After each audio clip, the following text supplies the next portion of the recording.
Fables. By Aesop. Introduction.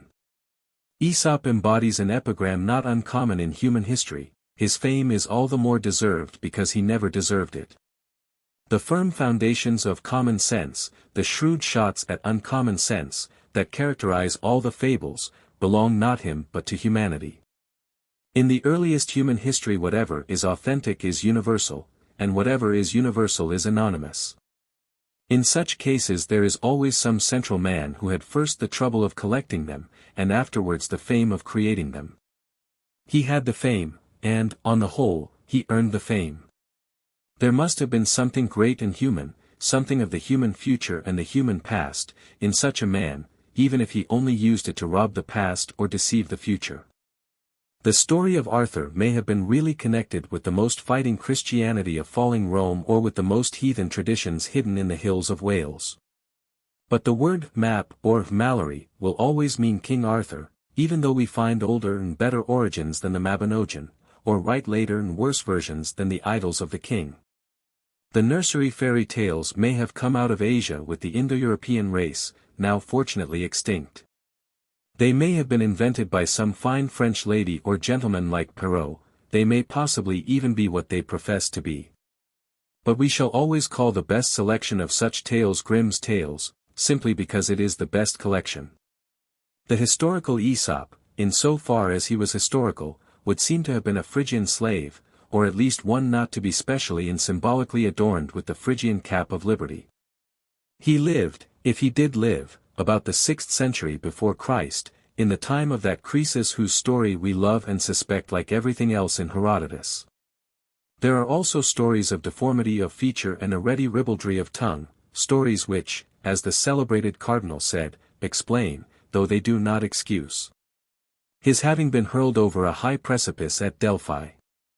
It is for those who read the fables to judge whether he was really thrown over the cliff for being ugly and offensive, or rather for being highly moral and correct. But there is no kind of doubt that the general legend of him may justly rank him with a race too easily forgotten in our modern comparisons, the race of the great philosophic slaves. Aesop may have been a fiction like Uncle Remus, he was also, like Uncle Remus, a fact. It is a fact that slaves in the old world could be worshipped like Aesop, or loved like Uncle Remus. It is odd to note that both the great slaves told their best stories about beasts and birds. But whatever be fairly due to Aesop, the human tradition called fables is not due to him. This had gone on long before any sarcastic freedman from Phrygia had or had not been flung off a precipice, this has remained long after. It is to our advantage, indeed, to realize the distinction, because it makes Aesop more obviously effective than any other fabulist. Grimm's tales, glorious as they are, were collected by 2 German students. And if we find it hard to be certain of a German student, at least we know more about him than we know about a Phrygian slave. The truth is, of course, that Aesop's fables are not Aesop's fables, any more than Grimm's fairy tales were ever Grimm's fairy tales. But the fable and the fairy tale are things utterly distinct. There are many elements of difference, but the plainest is plain enough. There can be no good fable with human beings in it. There can be no good fairy tale without them. Aesop, or Babrius, or whatever his name was, understood that, for a fable, all the persons must be impersonal. They must be like abstractions in algebra, or like pieces in chess. The lion must always be stronger than the wolf, just as 4 is always double of 2. The fox in a fable must move crooked, as the knight in chess must move crooked. The sheep in a fable must march on, as the pawn in chess must march on. The fable must not allow for the crooked captures of the pawn. It must not allow for what Balzac called the revolt of a sheep. The fairy tale, on the other hand, absolutely revolves on the pivot of human personality. If no hero were there to fight the dragons, we should not even know that they were dragons. If no adventurer were cast on the undiscovered island, it would remain undiscovered. If the miller's 3rd son does not find the enchanted garden where the 7 princesses stand white and frozen, why, then, they will remain white and frozen and enchanted. If there is no personal prince to find the sleeping beauty, she will simply sleep. Fables repose upon quite the opposite idea, that everything is itself, and will in any case speak for itself. The wolf will be always wolfish, the fox will be always foxy. Something of the same sort may have been meant by the animal worship, in which Egyptian and Indian and many other great peoples have combined. Men do not, I think, love beetles or cats or crocodiles with a wholly personal love. They salute them as expressions of that abstract and anonymous energy in nature which to anyone is awful, and to an atheist must be frightful. So in all the fables that are or are not Aesop's, all the animal forces drive like inanimate forces, like great rivers or growing trees. It is the limit and the loss of all such things that they cannot be anything but themselves, it is their tragedy that they could not lose their souls. This is the immortal justification of the fable, that we could not teach the plainest truths so simply without turning men into chessmen. We cannot talk of such simple things without using animals that do not talk at all. Suppose, for a moment, that you turn the wolf into a wolfish baron, or the fox into a foxy diplomatist. You will at once remember that even barons are human, you will be unable to forget that even diplomatists are men. You will always be looking for that accidental good humor that should go with the brutality of any brutal man. For that allowance for all delicate things, including virtue, that should exist in any good diplomatist. Once put a thing on 2 legs instead of 4 and pluck it of feathers and you cannot help asking for a human being, either heroic, as in the fairy tales, or unheroic, as in the modern novels.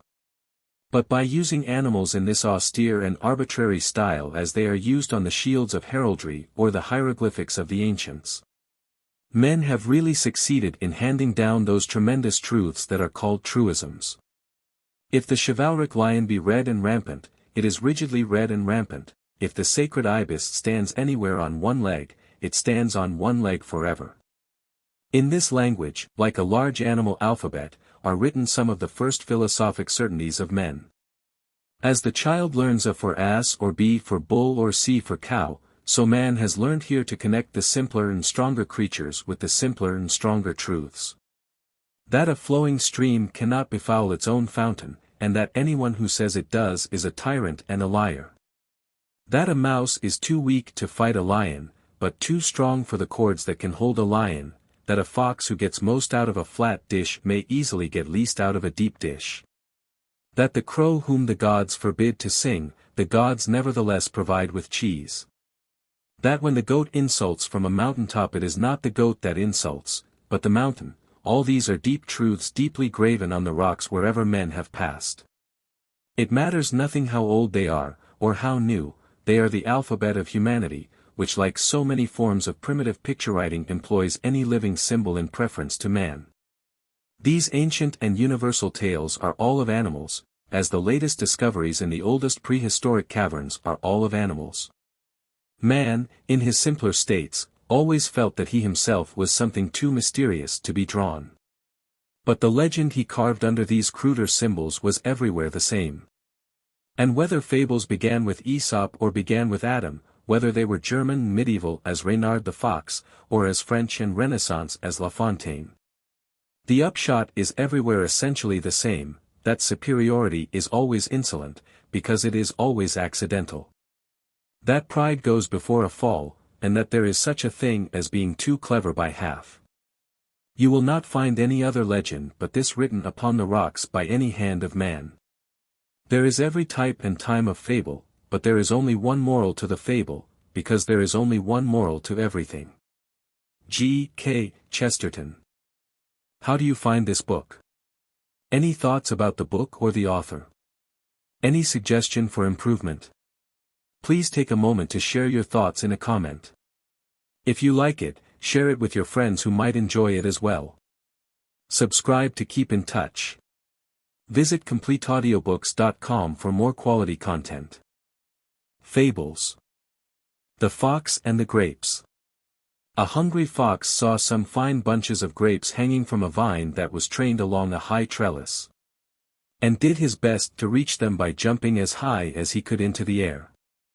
But it was all in vain, for they were just out of reach, so he gave up trying, and walked away with an air of dignity and unconcern, remarking, "I thought those grapes were ripe." But I see now they are quite sour. The goose that laid the golden eggs. A man and his wife had the good fortune to possess a goose which laid a golden egg every day. Lucky though they were, they soon began to think they were not getting rich fast enough, and, imagining the bird must be made of gold inside, they decided to kill it in order to secure the whole store of precious metal at once. But when they cut it open they found it was just like any other goose. Thus, they neither got rich all at once, as they had hoped, nor enjoyed any longer the daily addition to their wealth. Much wants more and loses all. The Cat and the Mice. There was once a house that was overrun with mice. A cat heard of this, and said to herself, "That's the place for me," and off she went and took up her quarters in the house, and caught the mice one by one and ate them. At last the mice could stand it no longer, and they determined to take to their holes and stay there. "That's awkward," said the cat to herself, "the only thing to do is to coax them out by a trick." So she considered a while, and then climbed up the wall and let herself hang down by her hind legs from a peg, and pretended to be dead. By and by a mouse peeped out and saw the cat hanging there. "Aha," it cried, "you're very clever, madam, no doubt, but you may turn yourself into a bag of meal hanging there, if you like, yet you won't catch us coming anywhere near you. If you are wise you won't be deceived by the innocent airs of those whom you have once found to be dangerous." The mischievous dog. There was once a dog who used to snap at people and bite them without any provocation, and who was a great nuisance to everyone who came to his master's house. So his master fastened a bell round his neck to warn people of his presence. The dog was very proud of the bell, and strutted about tinkling it with immense satisfaction. But an old dog came up to him and said, "The fewer airs you give yourself the better, my friend. You don't think, do you, that your bell was given you as a reward of merit? On the contrary, it is a badge of disgrace. Notoriety is often mistaken for fame." The charcoal burner and the fuller. There was once a charcoal burner who lived and worked by himself. A fuller, however, happened to come and settle in the same neighborhood. And the charcoal burner, having made his acquaintance and finding he was an agreeable sort of fellow, asked him if he would come and share his house. "We shall get to know one another better that way," he said, "and, beside, our household expenses will be diminished." The fuller thanked him, but replied, "I couldn't think of it, sir. Why, everything I take such pains to whiten would be blackened in no time by your charcoal." The mice in council. Once upon a time all the mice met together in council, and discussed the best means of securing themselves against the attacks of the cat. After several suggestions had been debated, a mouse of some standing and experience got up and said, "I think I have hit upon a plan which will ensure our safety in the future. Provided you approve and carry it out. It is that we should fasten a bell round the neck of our enemy the cat, which will by its tinkling warn us of her approach." This proposal was warmly applauded, and it had been already decided to adopt it, when an old mouse got upon his feet and said, "I agree with you all that the plan before us is an admirable one, but may I ask who is going to bell the cat?" The bat and the weasels. A bat fell to the ground and was caught by a weasel, and was just going to be killed and eaten when it begged to be let go. The weasel said he couldn't do that because he was an enemy of all birds on principle. "Oh, but," said the bat, "I'm not a bird at all, I'm a mouse." "So you are," said the weasel, "now I come to look at you," and he let it go. Some time after this the bat was caught in just the same way by another weasel, and, as before, begged for its life. "No," said the weasel, "I never let a mouse go by any chance." "But I'm not a mouse," said the bat, "I'm a bird." "Why, so you are," said the weasel, and he too let the bat go. Look and see which way the wind blows before you commit yourself. The dog and the sow. A dog and a sow were arguing and each claimed that its own young ones were finer than those of any other animal. "Well," said the sow at last, "mine can see, at any rate, when they come into the world, but yours are born blind." The fox and the crow. A crow was sitting on a branch of a tree with a piece of cheese in her beak when a fox observed her and set his wits to work to discover some way of getting the cheese. Coming and standing under the tree he looked up and said, "What a noble bird I see above me. Her beauty is without equal, the hue of her plumage exquisite. If only her voice is as sweet as her looks are fair, she ought without doubt to be queen of the birds." The crow was hugely flattered by this, and just to show the fox that she could sing she gave a loud caw. Down came the cheese, of course, and the fox, snatching it up, said, "You have a voice, madam, I see, what you want is wits." The horse and the groom. There was once a groom who used to spend long hours clipping and combing the horse of which he had charge, but who daily stole a portion of his allowance of oats, and sold it for his own profit. The horse gradually got into worse and worse condition, and at last cried to the groom, "If you really want me to look sleek and well, you must comb me less and feed me more." The wolf and the lamb.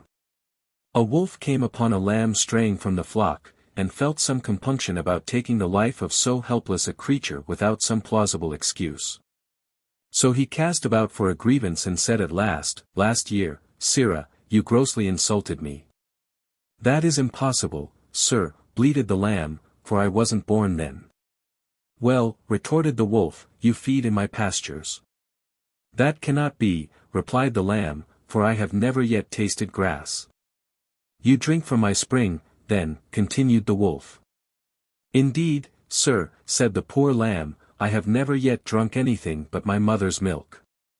"Well, anyhow," said the wolf, "I'm not going without my dinner," and he sprang upon the lamb and devoured it without more ado. The peacock and the crane. A peacock taunted a crane with the dullness of her plumage. "Look at my brilliant colors," said she, "and see how much finer they are than your poor feathers." "I am not denying," replied the crane, "that yours are far gayer than mine, but when it comes to flying I can soar into the clouds, whereas you are confined to the earth like any dunghill cock." The cat and the birds. A cat heard that the birds in an aviary were ailing. So he got himself up as a doctor, and, taking with him a set of the instruments proper to his profession, presented himself at the door, and inquired after the health of the birds.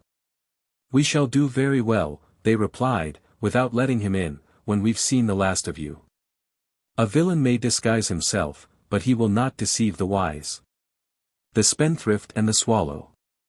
A spendthrift, who had wasted his fortune, and had nothing left but the clothes in which he stood, saw a swallow one fine day in early spring. Thinking that summer had come, and that he could now do without his coat, he went and sold it for what it would fetch. A change, however, took place in the weather, and there came a sharp frost which killed the unfortunate swallow. When the spendthrift saw its dead body he cried, "Miserable bird! Thanks to you I am perishing of cold myself. One swallow does not make summer." The old woman and the doctor. An old woman became almost totally blind from a disease of the eyes, and, after consulting a doctor, made an agreement with him in the presence of witnesses that she should pay him a high fee if he cured her, while if he failed he was to receive nothing. The doctor accordingly prescribed a course of treatment, and every time he paid her a visit he took away with him some article out of the house, until at last, when he visited her for the last time, and the cure was complete, there was nothing left. When the old woman saw that the house was empty she refused to pay him his fee, and, after repeated refusals on her part, he sued her before the magistrates for payment of her debt. On being brought into court she was ready with her defense. "The claimant," said she, "has stated the facts about our agreement correctly. I undertook to pay him a fee if he cured me, and he, on his part, promised to charge nothing if he failed. Now, he says I am cured, but I say that I am blinder than ever, and I can prove what I say. When my eyes were bad I could at any rate see well enough to be aware that my house contained a certain amount of furniture and other things. But now, when according to him I am cured, I am entirely unable to see anything there at all." The moon and her mother. The moon once begged her mother to make her a gown. "How can I?" replied she, "there's no fitting your figure. At one time you're a new moon, and at another you're a full moon, and between whiles you're neither one nor the other." Mercury and the woodman. A woodman was felling a tree on the bank of a river, when his axe, glancing off the trunk, flew out of his hands and fell into the water. As he stood by the water's edge lamenting his loss, Mercury appeared and asked him the reason for his grief. And on learning what had happened, out of pity for his distress he dived into the river and, bringing up a golden axe, asked him if that was the one he had lost. The woodman replied that it was not, and Mercury then dived a second time, and, bringing up a silver axe, asked if that was his. "No, that is not mine either," said the woodman.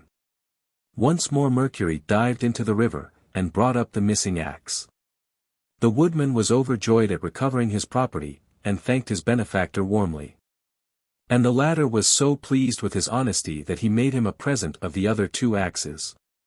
When the woodman told the story to his companions, one of these was filled with envy of his good fortune and determined to try his luck for himself. So he went and began to fell a tree at the edge of the river, and presently contrived to let his axe drop into the water. Mercury appeared as before, and, on learning that his axe had fallen in, he dived and brought up a golden axe, as he had done on the previous occasion.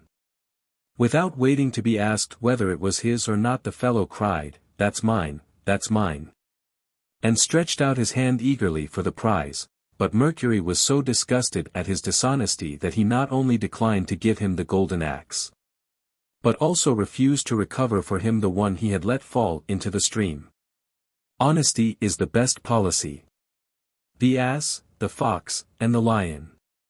An ass and a fox went into partnership and sallied out to forage for food together. They hadn't gone far before they saw a lion coming their way, at which they were both dreadfully frightened. But the fox thought he saw a way of saving his own skin, and went boldly up to the lion and whispered in his ear, "I'll manage that you shall get hold of the ass without the trouble of stalking him, if you'll promise to let me go free." The lion agreed to this, and the fox then rejoined his companion and contrived before long to lead him by a hidden pit, which some hunter had dug as a trap for wild animals, and into which he fell. When the lion saw that the ass was safely caught and couldn't get away, it was to the fox that he first turned his attention, and he soon finished him off. And then at his leisure proceeded to feast upon the ass. Betray a friend, and you'll often find you have ruined yourself. The Lion and the Mouse. A lion asleep in his lair was waked up by a mouse running over his face. Losing his temper, he seized it with his paw and was about to kill it. The mouse, terrified, piteously entreated him to spare its life. "Please let me go," it cried, "and one day I will repay you for your kindness." The idea of so insignificant a creature ever being able to do anything for him amused the lion so much that he laughed aloud, and good-humoredly let it go. But the mouse's chance came, after all. One day the lion got entangled in a net which had been spread for game by some hunters, and the mouse heard and recognized his roars of anger and ran to the spot. Without more ado it set to work to gnaw the ropes with its teeth, and succeeded before long in setting the lion free. "There," said the mouse, "you laughed at me when I promised I would repay you, but now you see, even a mouse can help a lion." The Crow and the Pitcher.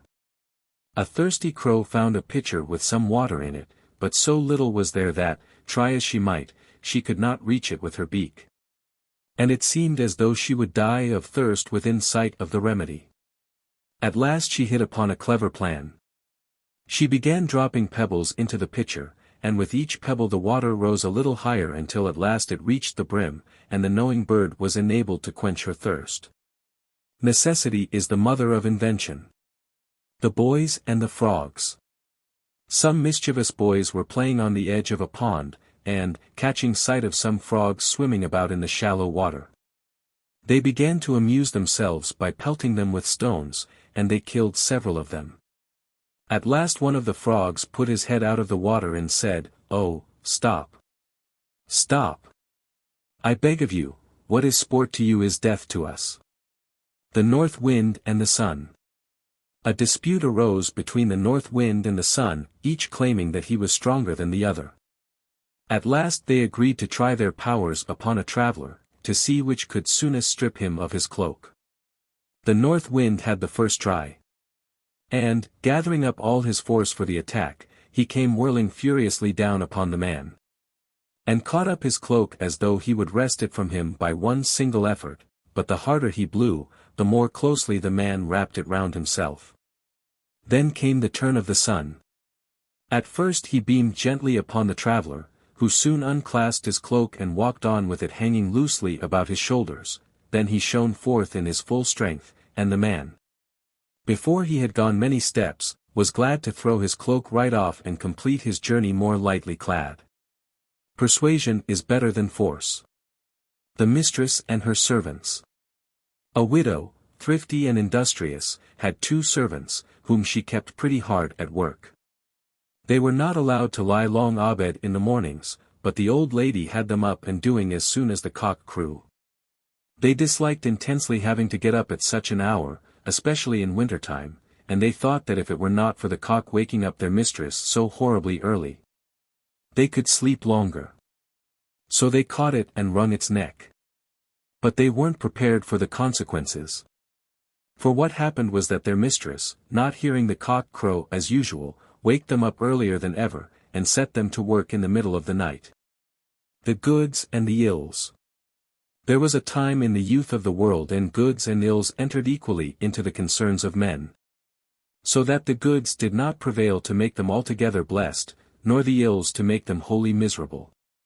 But owing to the foolishness of mankind the ills multiplied greatly in number and increased in strength, until it seemed as though they would deprive the goods of all share in human affairs, and banish them from the earth. The latter, therefore, betook themselves to heaven and complained to Jupiter of the treatment they had received, at the same time praying him to grant them protection from the ills, and to advise them concerning the manner of their intercourse with men.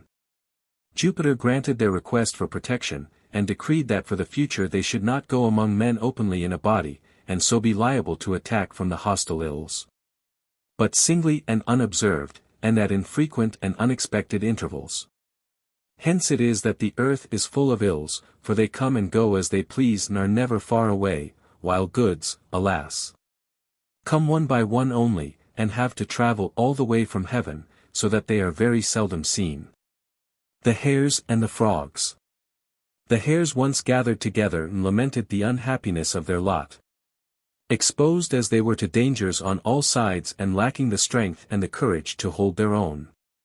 Men, dogs, birds and beasts of prey were all their enemies, and killed and devoured them daily, and sooner than endure such persecution any longer, they one and all determined to end their miserable lives.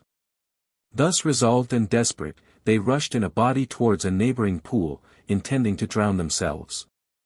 On the bank were sitting a number of frogs, who, when they heard the noise of the hares as they ran, with one accord leaped into the water and hid themselves in the depths.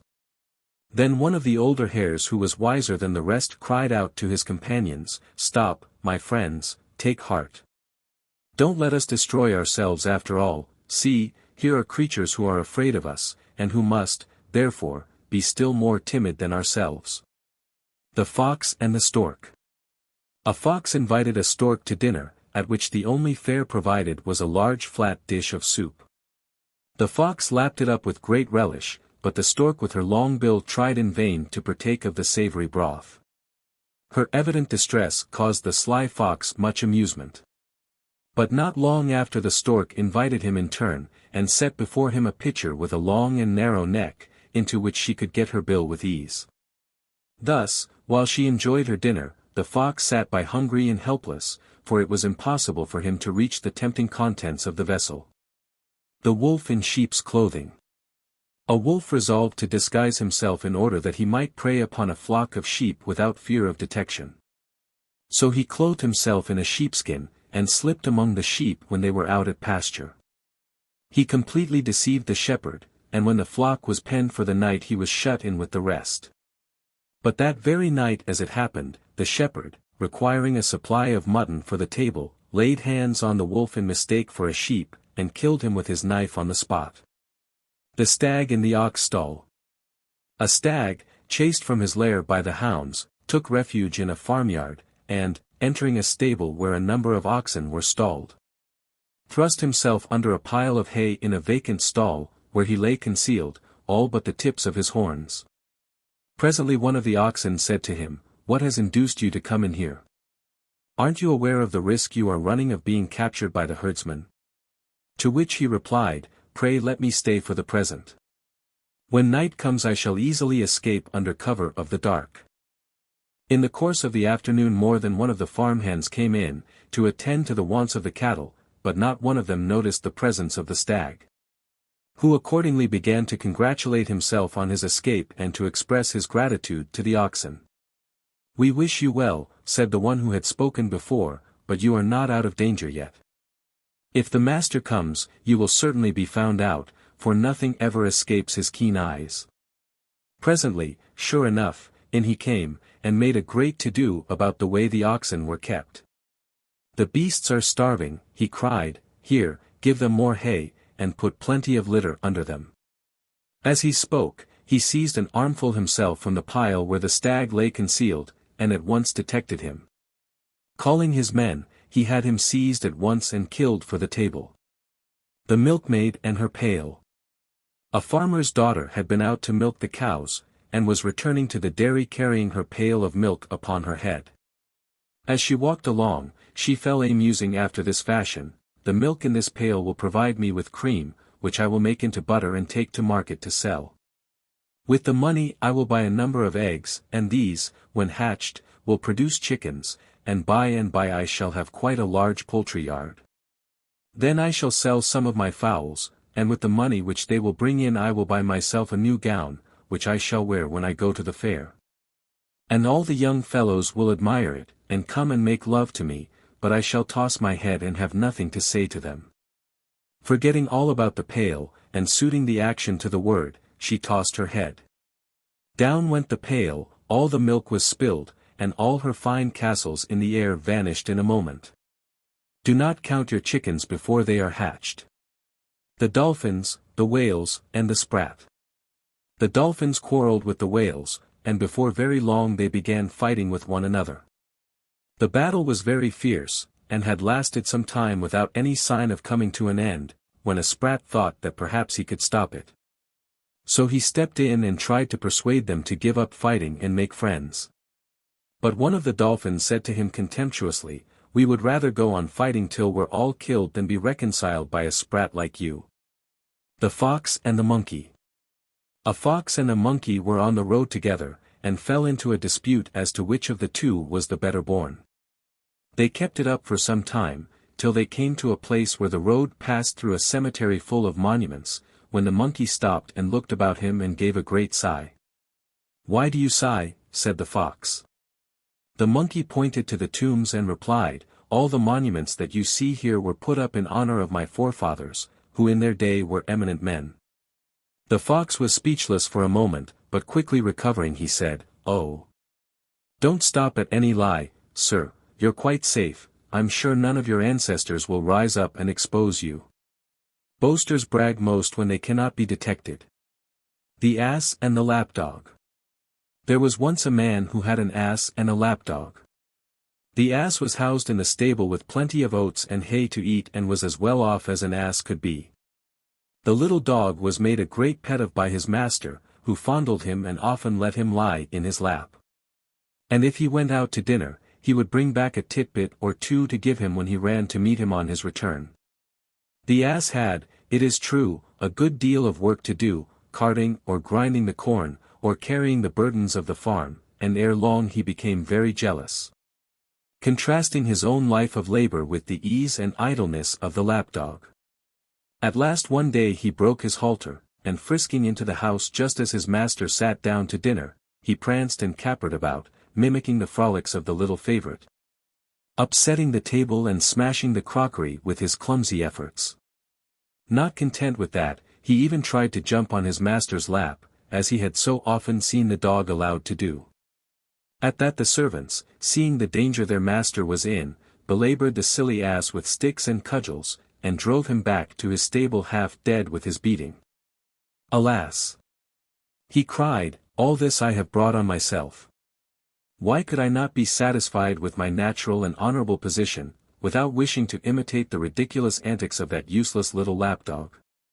The fir tree and the bramble. A fir tree was boasting to a bramble, and said, somewhat contemptuously, "You poor creature, you are of no use whatever.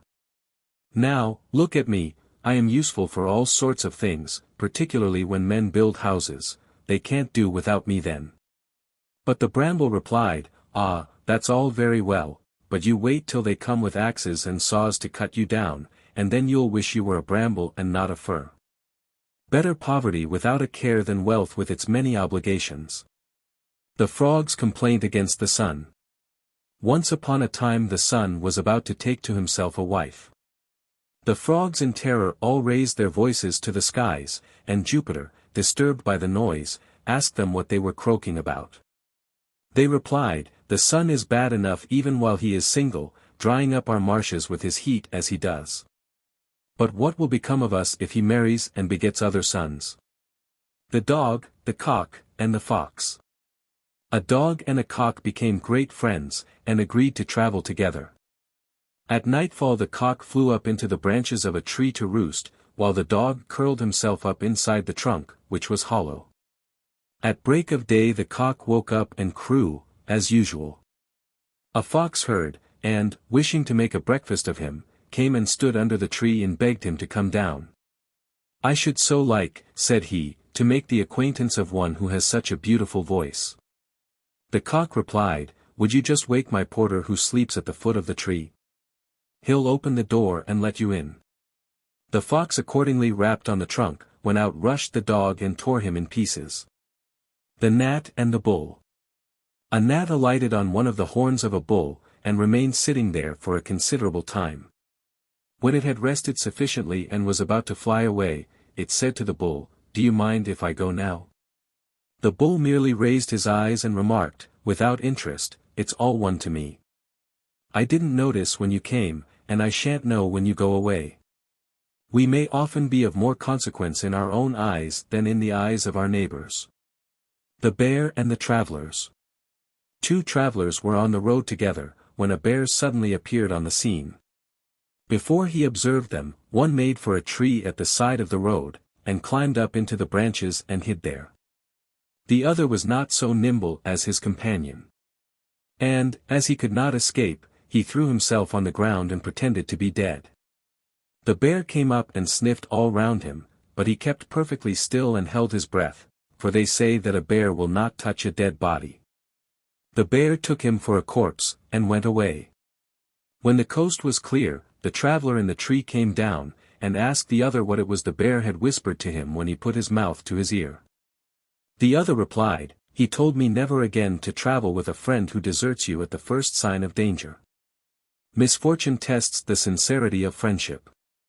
The slave and the lion. A slave ran away from his master, by whom he had been most cruelly treated, and, in order to avoid capture, betook himself into the desert. As he wandered about in search of food and shelter, he came to a cave, which he entered and found to be unoccupied. Really, however, it was a lion's den, and almost immediately, to the horror of the wretched fugitive, the lion himself appeared. The man gave himself up for lost, but, to his utter astonishment, the lion, instead of springing upon him and devouring him, came and fawned upon him, at the same time whining and lifting up his paw.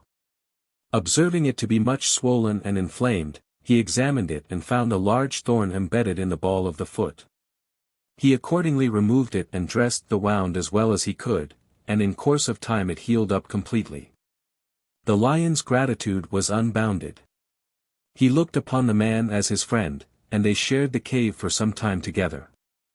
A day came, however, when the slave began to long for the society of his fellow men, and he bade farewell to the lion and returned to the town. Here he was presently recognized and carried off in chains to his former master, who resolved to make an example of him, and ordered that he should be thrown to the beasts at the next public spectacle in the theatre. On the fatal day the beasts were loosed into the arena, and among the rest a lion of huge bulk and ferocious aspect, and then the wretched slave was cast in among them. What was the amazement of the spectators, when the lion after one glance bounded up to him and lay down at his feet with every expression of affection and delight. It was his old friend of the cave. The audience clamored that the slave's life should be spared, and the governor of the town, marveling at such gratitude and fidelity in a beast, decreed that both should receive their liberty. The flea and the man. A flea bit a man, and bit him again, and again, till he could stand it no longer, but made a thorough search for it, and at last succeeded in catching it. Holding it between his finger and thumb, he said, or rather shouted, so angry was he, "Who are you, pray, you wretched little creature, that you make so free with my person?" The flea, terrified, whimpered in a weak little voice, "Oh, sir! Pray let me go, don't kill me. I am such a little thing that I can't do you much harm." But the man laughed and said, "I am going to kill you now, at once. Whatever is bad has got to be destroyed, no matter how slight the harm it does. Do not waste your pity on a scamp." The bee and Jupiter. A queen bee from Hymettus flew up to Olympus with some fresh honey from the hive as a present to Jupiter, who was so pleased with the gift that he promised to give her anything she liked to ask for. She said she would be very grateful if he would give stings to the bees, to kill people who robbed them of their honey. Jupiter was greatly displeased with this request, for he loved mankind, but he had given his word, so he said that stings they should have. The stings he gave them, however, were of such a kind that whenever a bee stings a man the sting is left in the wound and the bee dies. Evil wishes, like fowls, come home to roost. The oak and the reeds. An oak that grew on the bank of a river was uprooted by a severe gale of wind, and thrown across the stream. It fell among some reeds growing by the water, and said to them, "How is it that you, who are so frail and slender, have managed to weather the storm, whereas I, with all my strength, have been torn up by the roots and hurled into the river?" "You were stubborn," came the reply, "and fought against the storm, which proved stronger than you, but we bow and yield to every breeze, and thus the gale passed harmlessly over our heads." The blind man and the cub. There was once a blind man who had so fine a sense of touch that, when any animal was put into his hands, he could tell what it was merely by the feel of it. One day the cub of a wolf was put into his hands, and he was asked what it was. He felt it for some time, and then said, "Indeed, I am not sure whether it is a wolf's cub or a fox's, but this I know, it would never do to trust it in a sheepfold. Evil tendencies are early shown." The boy and the snails. A farmer's boy went looking for snails, and, when he had picked up both his hands full, he set about making a fire at which to roast them, for he meant to eat them. When it got well alight and the snails began to feel the heat, they gradually withdrew more and more into their shells with the hissing noise they always make when they do so. When the boy heard it, he said, "You abandoned creatures, how can you find heart to whistle when your houses are burning?" The apes and the two travelers. Two men were traveling together, one of whom never spoke the truth, whereas the other never told a lie, and they came in the course of their travels to the land of apes.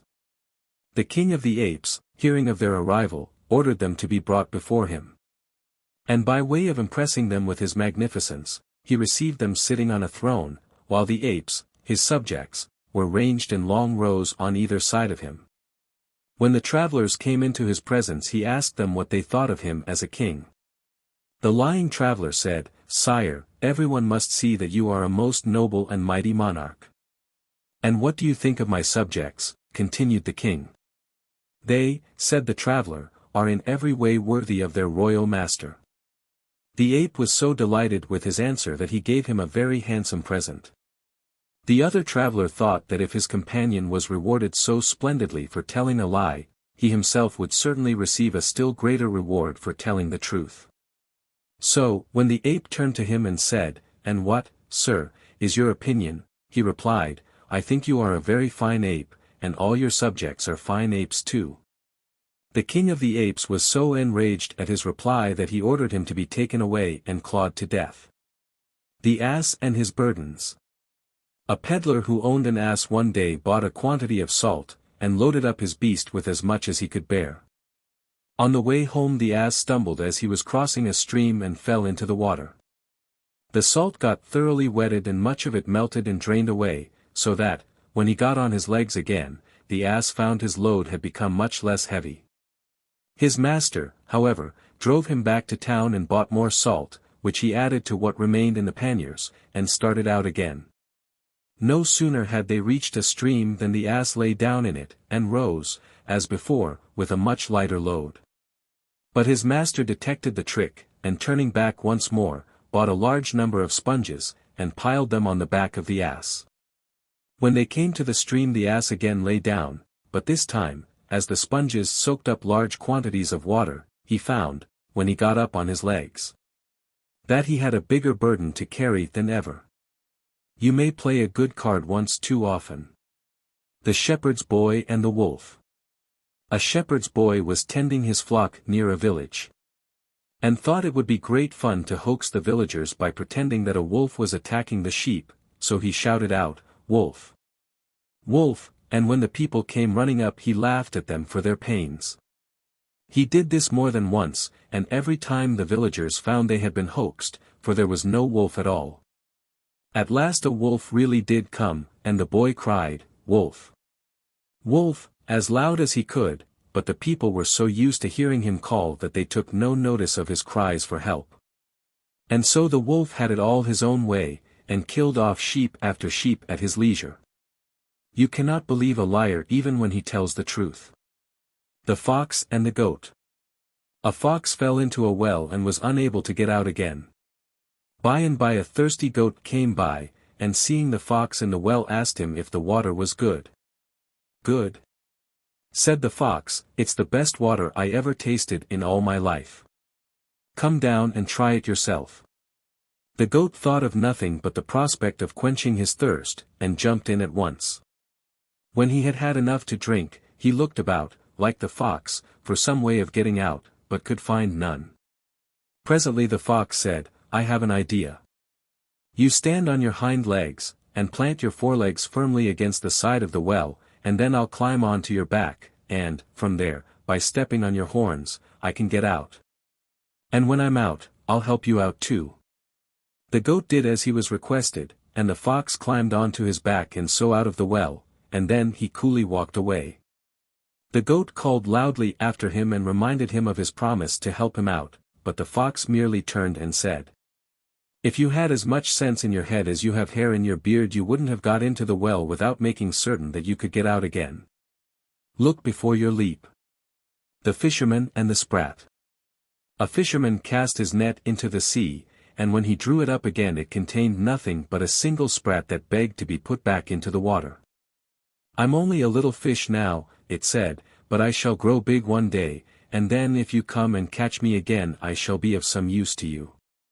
But the fisherman replied, "Oh, no, I shall keep you now I've got you. If I put you back, should I ever see you again? Not likely." The Boasting Traveler. A man once went abroad on his travels, and when he came home he had wonderful tales to tell of the things he had done in foreign countries. Among other things, he said he had taken part in a jumping match at Rhodes, and had done a wonderful jump which no one could beat. "Just go to Rhodes and ask them," he said. "Everyone will tell you it's true." But one of those who were listening said, "If you can jump as well as all that, we needn't go to Rhodes to prove it. Let's just imagine this is Rhodes for a minute, and now, jump." Deeds, not words. The Crab and his Mother. An old crab said to her son, "Why do you walk sideways like that, my son? You ought to walk straight." The young crab replied, "Show me how, dear mother, and I'll follow your example." The old crab tried, but tried in vain, and then saw how foolish she had been to find fault with her child. Example is better than precept. The Ass and his Shadow. A certain man hired an ass for a journey in summertime, and started out with the owner following behind to drive the beast. By and by, in the heat of the day, they stopped to rest, and the traveler wanted to lie down in the ass's shadow, but the owner, who himself wished to be out of the sun, wouldn't let him do that. For he said he had hired the ass only, and not his shadow. The other maintained that his bargain secured him complete control of the ass for the time being. From words they came to blows. And while they were belaboring each other the ass took to his heels and was soon out of sight. The Farmer and his Sons. A farmer, being at death's door, and desiring to impart to his sons a secret of much moment, called them round him and said, My sons, I am shortly about to die. I would have you know, therefore, that in my vineyard there lies a hidden treasure. Dig, and you will find it. As soon as their father was dead, the sons took spade and fork and turned up the soil of the vineyard over and over again, in their search for the treasure which they supposed to lie buried there.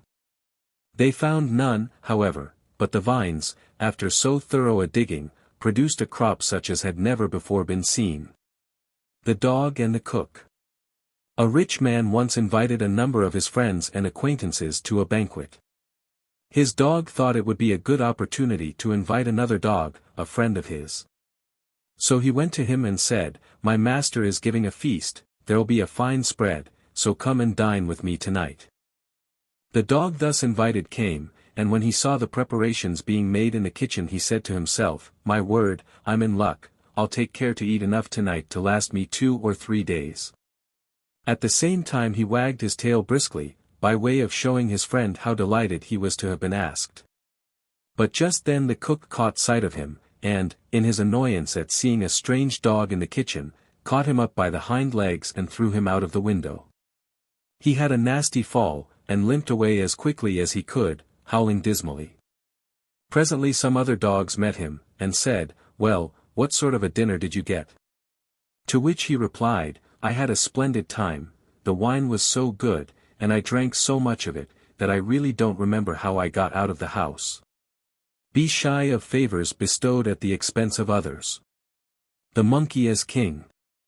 At a gathering of all the animals the monkey danced and delighted them so much that they made him their king. The fox, however, was very much disgusted at the promotion of the monkey, so having one day found a trap with a piece of meat in it, he took the monkey there and said to him, Here is a dainty morsel I have found, sire. I did not take it myself, because I thought it ought to be reserved for you, our king. Will you be pleased to accept it? The monkey made at once for the meat and got caught in the trap. Then he bitterly reproached the fox for leading him into danger. But the fox only laughed and said, Oh monkey, you call yourself king of the beasts and haven't more sense than to be taken in like that. The Thieves and the Cock. Some thieves broke into a house, and found nothing worth taking except a cock, which they seized and carried off with them. When they were preparing their supper, one of them caught up the cock, and was about to wring his neck, when he cried out for mercy and said, Pray do not kill me, you will find me a most useful bird, for I rouse honest men to their work in the morning by my crowing. But the thief replied with some heat, Yes, I know you do, making it still harder for us to get a livelihood. Into the pot you go. The Farmer and Fortune. A farmer was plowing one day on his farm when he turned up a pot of golden coins with his plow.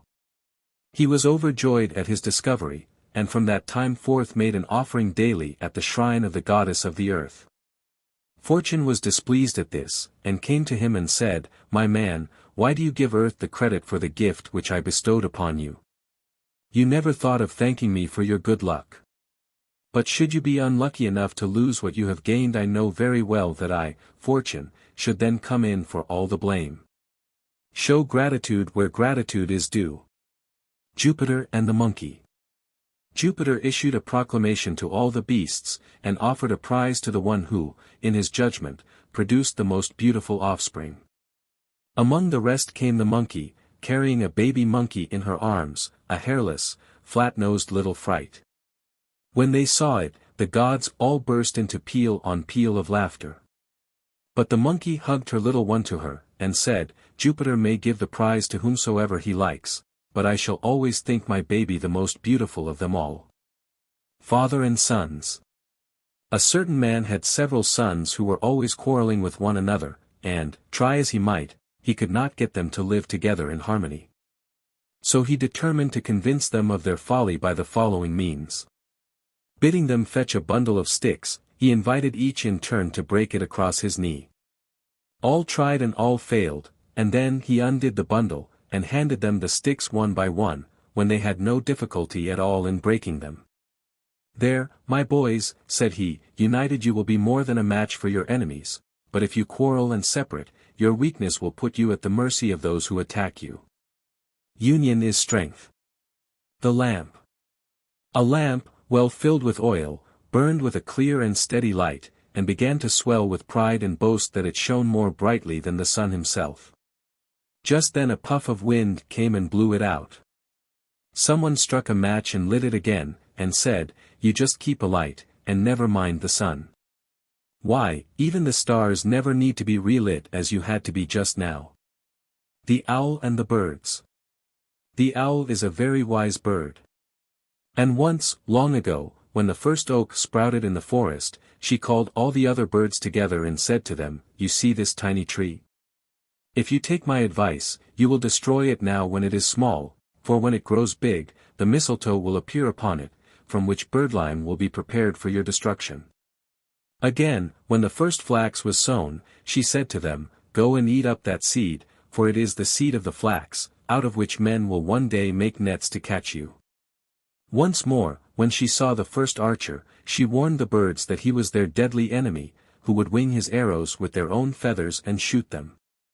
But they took no notice of what she said. In fact, they thought she was rather mad, and laughed at her. When, however, everything turned out as she had foretold, they changed their minds and conceived a great respect for her wisdom.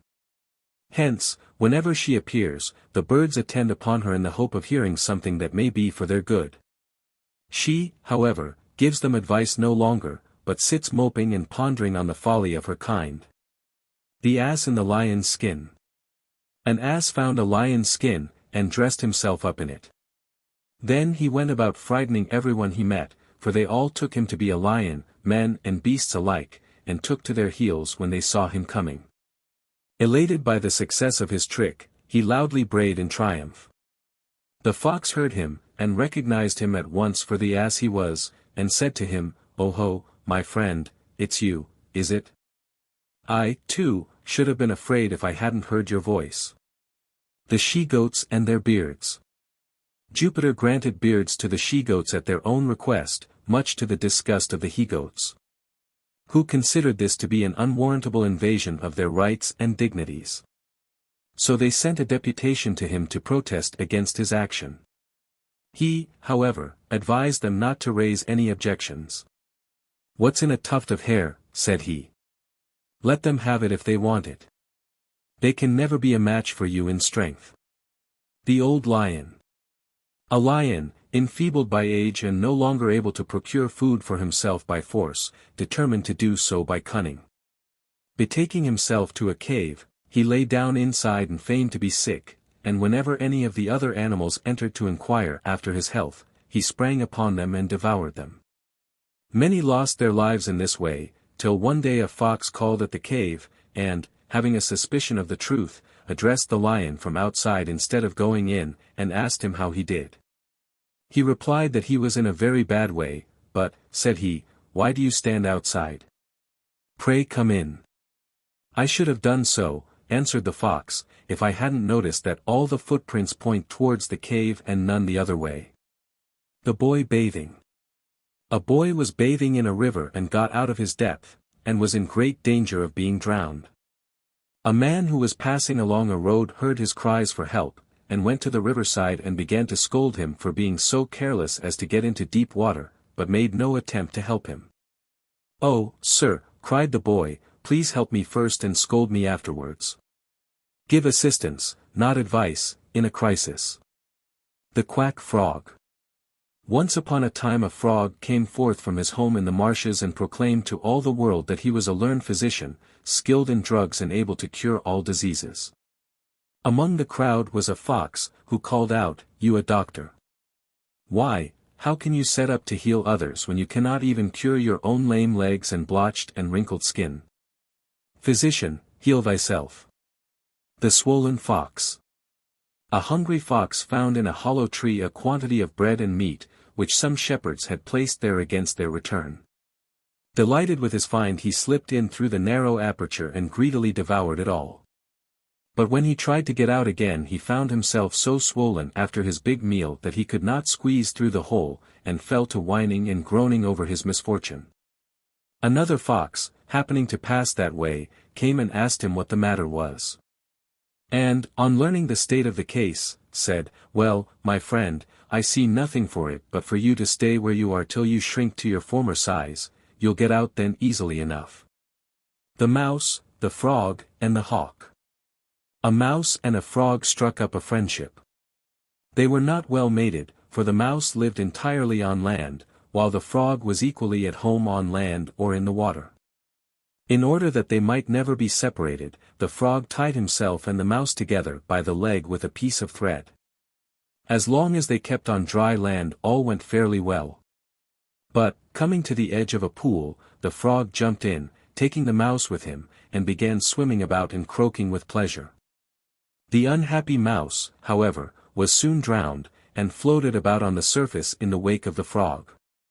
There he was spied by a hawk, who pounced down on him and seized him in his talons.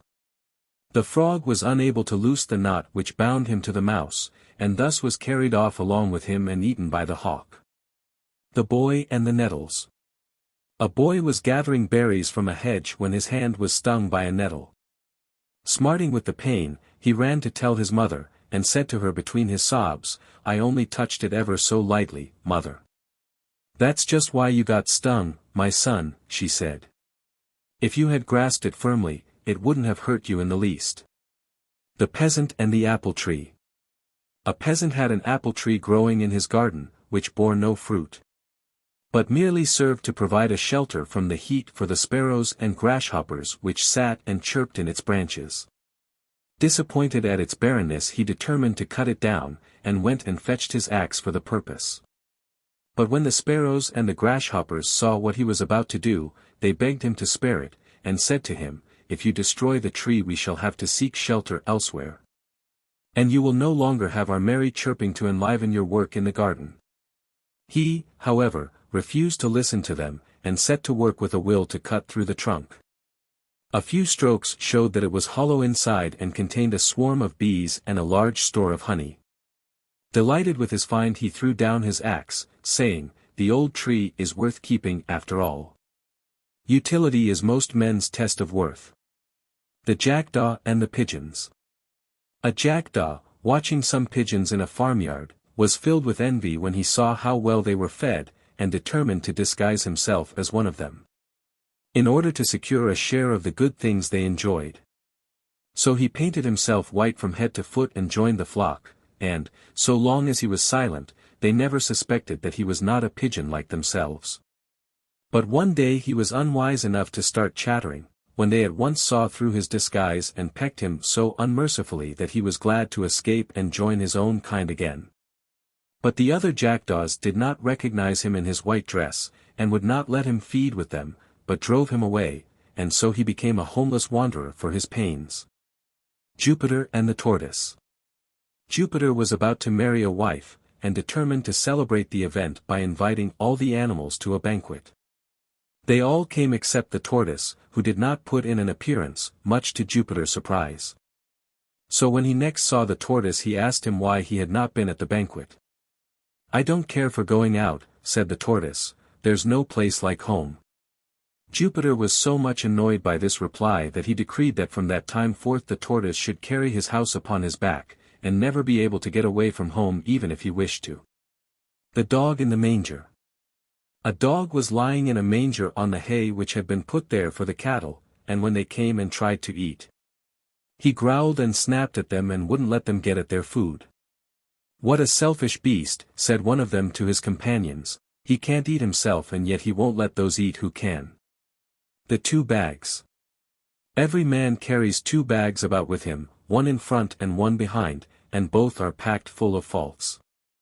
The bag in front contains his neighbor's faults, the one behind his own. Hence it is that men do not see their own faults, but never fail to see those of others. The oxen and the axletrees. A pair of oxen were drawing a heavily loaded wagon along the highway, and, as they tugged and strained at the yoke, the axletrees creaked and groaned terribly. This was too much for the oxen, who turned round indignantly and said, "Hello, you there! Why do you make such a noise when we do all the work?" They complain most who suffer least. The boy and the filberts. A boy put his hand into a jar of filberts, and grasped as many as his fist could possibly hold. But when he tried to pull it out again, he found he couldn't do so, for the neck of the jar was too small to allow of the passage of so large a handful. Unwilling to lose his nuts but unable to withdraw his hand, he burst into tears. A bystander, who saw where the trouble lay, said to him, "Come, my boy, don't be so greedy, be content with half the amount, and you'll be able to get your hand out without difficulty. Do not attempt too much at once." The frogs asking for a king. Time was when the frogs were discontented because they had no one to rule over them, so they sent a deputation to Jupiter to ask him to give them a king. Jupiter, despising the folly of their request, cast a log into the pool where they lived, and said that should be their king. The frogs were terrified at first by the splash, and scuttled away into the deepest parts of the pool. But by and by, when they saw that the log remained motionless, one by one they ventured to the surface again, and before long, growing bolder. They began to feel such contempt for it that they even took to sitting upon it. Thinking that a king of that sort was an insult to their dignity, they sent to Jupiter a second time, and begged him to take away the sluggish king he had given them, and to give them another and a better one. Jupiter, annoyed at being pestered in this way, sent a stork to rule over them, who no sooner arrived among them than he began to catch and eat the frogs as fast as he could. The olive tree and the fig tree. An olive tree taunted a fig tree with the loss of her leaves at a certain season of the year. "You," she said, "lose your leaves every autumn, and are bare till the spring, whereas I, as you see, remain green and flourishing all the year round." Soon afterwards there came a heavy fall of snow, which settled on the leaves of the olive so that she bent and broke under the weight. But the flakes fell harmlessly through the bare branches of the fig, which survived to bear many another crop. The lion and the boar. One hot and thirsty day in the height of summer a lion and a boar came down to a little spring at the same moment to drink. In a trice they were quarreling as to who should drink first. The quarrel soon became a fight and they attacked one another with the utmost fury. Presently, stopping for a moment to take breath, they saw some vultures seated on a rock above evidently waiting for one of them to be killed, when they would fly down and feed upon the carcass. The sight sobered them at once, and they made up their quarrel, saying, "We had much better be friends than fight and be eaten by vultures." The walnut tree. A walnut tree, which grew by the roadside, bore every year a plentiful crop of nuts. Everyone who passed by pelted its branches with sticks and stones, in order to bring down the fruit, and the tree suffered severely. "It is hard," it cried, "that the very persons who enjoy my fruit should thus reward me with insults and blows." The man and the lion. A man and a lion were companions on a journey, and in the course of conversation they began to boast about their prowess. And each claimed to be superior to the other in strength and courage. They were still arguing with some heat when they came to a crossroad where there was a statue of a man strangling a lion. "There," said the man triumphantly, "look at that. Doesn't that prove to you that we are stronger than you?" "Not so fast, my friend," said the lion, "that is only your view of the case. If we lions could make statues, you may be sure that in most of them you would see the man underneath. There are two sides to every question. The tortoise and the eagle. A tortoise, discontented with his lowly life, and envious of the birds he saw disporting themselves in the air, begged an eagle to teach him to fly. The eagle protested that it was idle for him to try, as nature had not provided him with wings. But the tortoise pressed him with entreaties and promises of treasure, insisting that it could only be a question of learning the craft of the air. So at length the eagle consented to do the best he could for him, and picked him up in his talons. Soaring with him to a great height in the sky he then let him go, and the wretched tortoise fell headlong and was dashed to pieces on a rock. The kid on the housetop. A kid climbed up onto the roof of an outhouse, attracted by the grass and other things that grew in the thatch. And as he stood there browsing away, he caught sight of a wolf passing below, and jeered at him because he couldn't reach him. The wolf only looked up and said, "I hear you, my young friend. But it is not you who mock me, but the roof on which you are standing." The fox without a tail. A fox once fell into a trap, and after a struggle managed to get free, but with the loss of his brush. He was then so much ashamed of his appearance that he thought life was not worth living unless he could persuade the other foxes to part with their tails also, and thus divert attention from his own loss. So he called a meeting of all the foxes, and advised them to cut off their tails. "They're ugly things anyhow," he said, "and besides they're heavy. And it's tiresome to be always carrying them about with you." But one of the other foxes said, "My friend, if you hadn't lost your own tail, you wouldn't be so keen on getting us to cut off ours." The vain jackdaw. Jupiter announced that he intended to appoint a king over the birds, and named a day on which they were to appear before his throne, when he would select the most beautiful of them all to be their ruler. Wishing to look their best on the occasion, they repaired to the banks of a stream, where they busied themselves in washing and preening their feathers. The jackdaw was there along with the rest, and realized that, with his ugly plumage, he would have no chance of being chosen as he was, so he waited till they were all gone, and then picked up the most gaudy of the feathers they had dropped, and fastened them about his own body, with the result that he looked gayer than any of them. When the appointed day came, the birds assembled before Jupiter's throne. And, after passing them in review, he was about to make the jackdaw king, when all the rest set upon the king-elect, stripped him of his borrowed plumes, and exposed him for the jackdaw that he was. The traveler and his dog. A traveler was about to start on a journey, and said to his dog, who was stretching himself by the door, "Come, what are you yawning for? Hurry up and get ready, I mean you to go with me." But the dog merely wagged his tail and said quietly, "I'm ready, master, it's you I'm waiting for."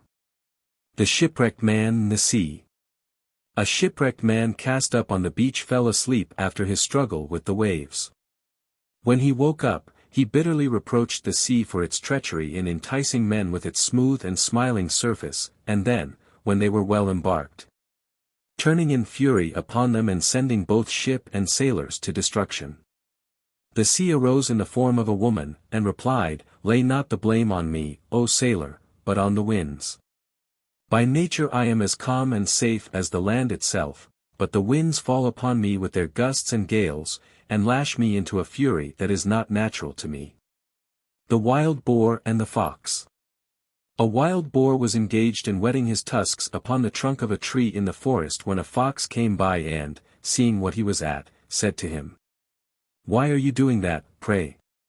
The huntsmen are not out today, and there are no other dangers at hand that I can see." "True, my friend," replied the boar, "but the instant my life is in danger I shall need to use my tusks. There'll be no time to sharpen them then."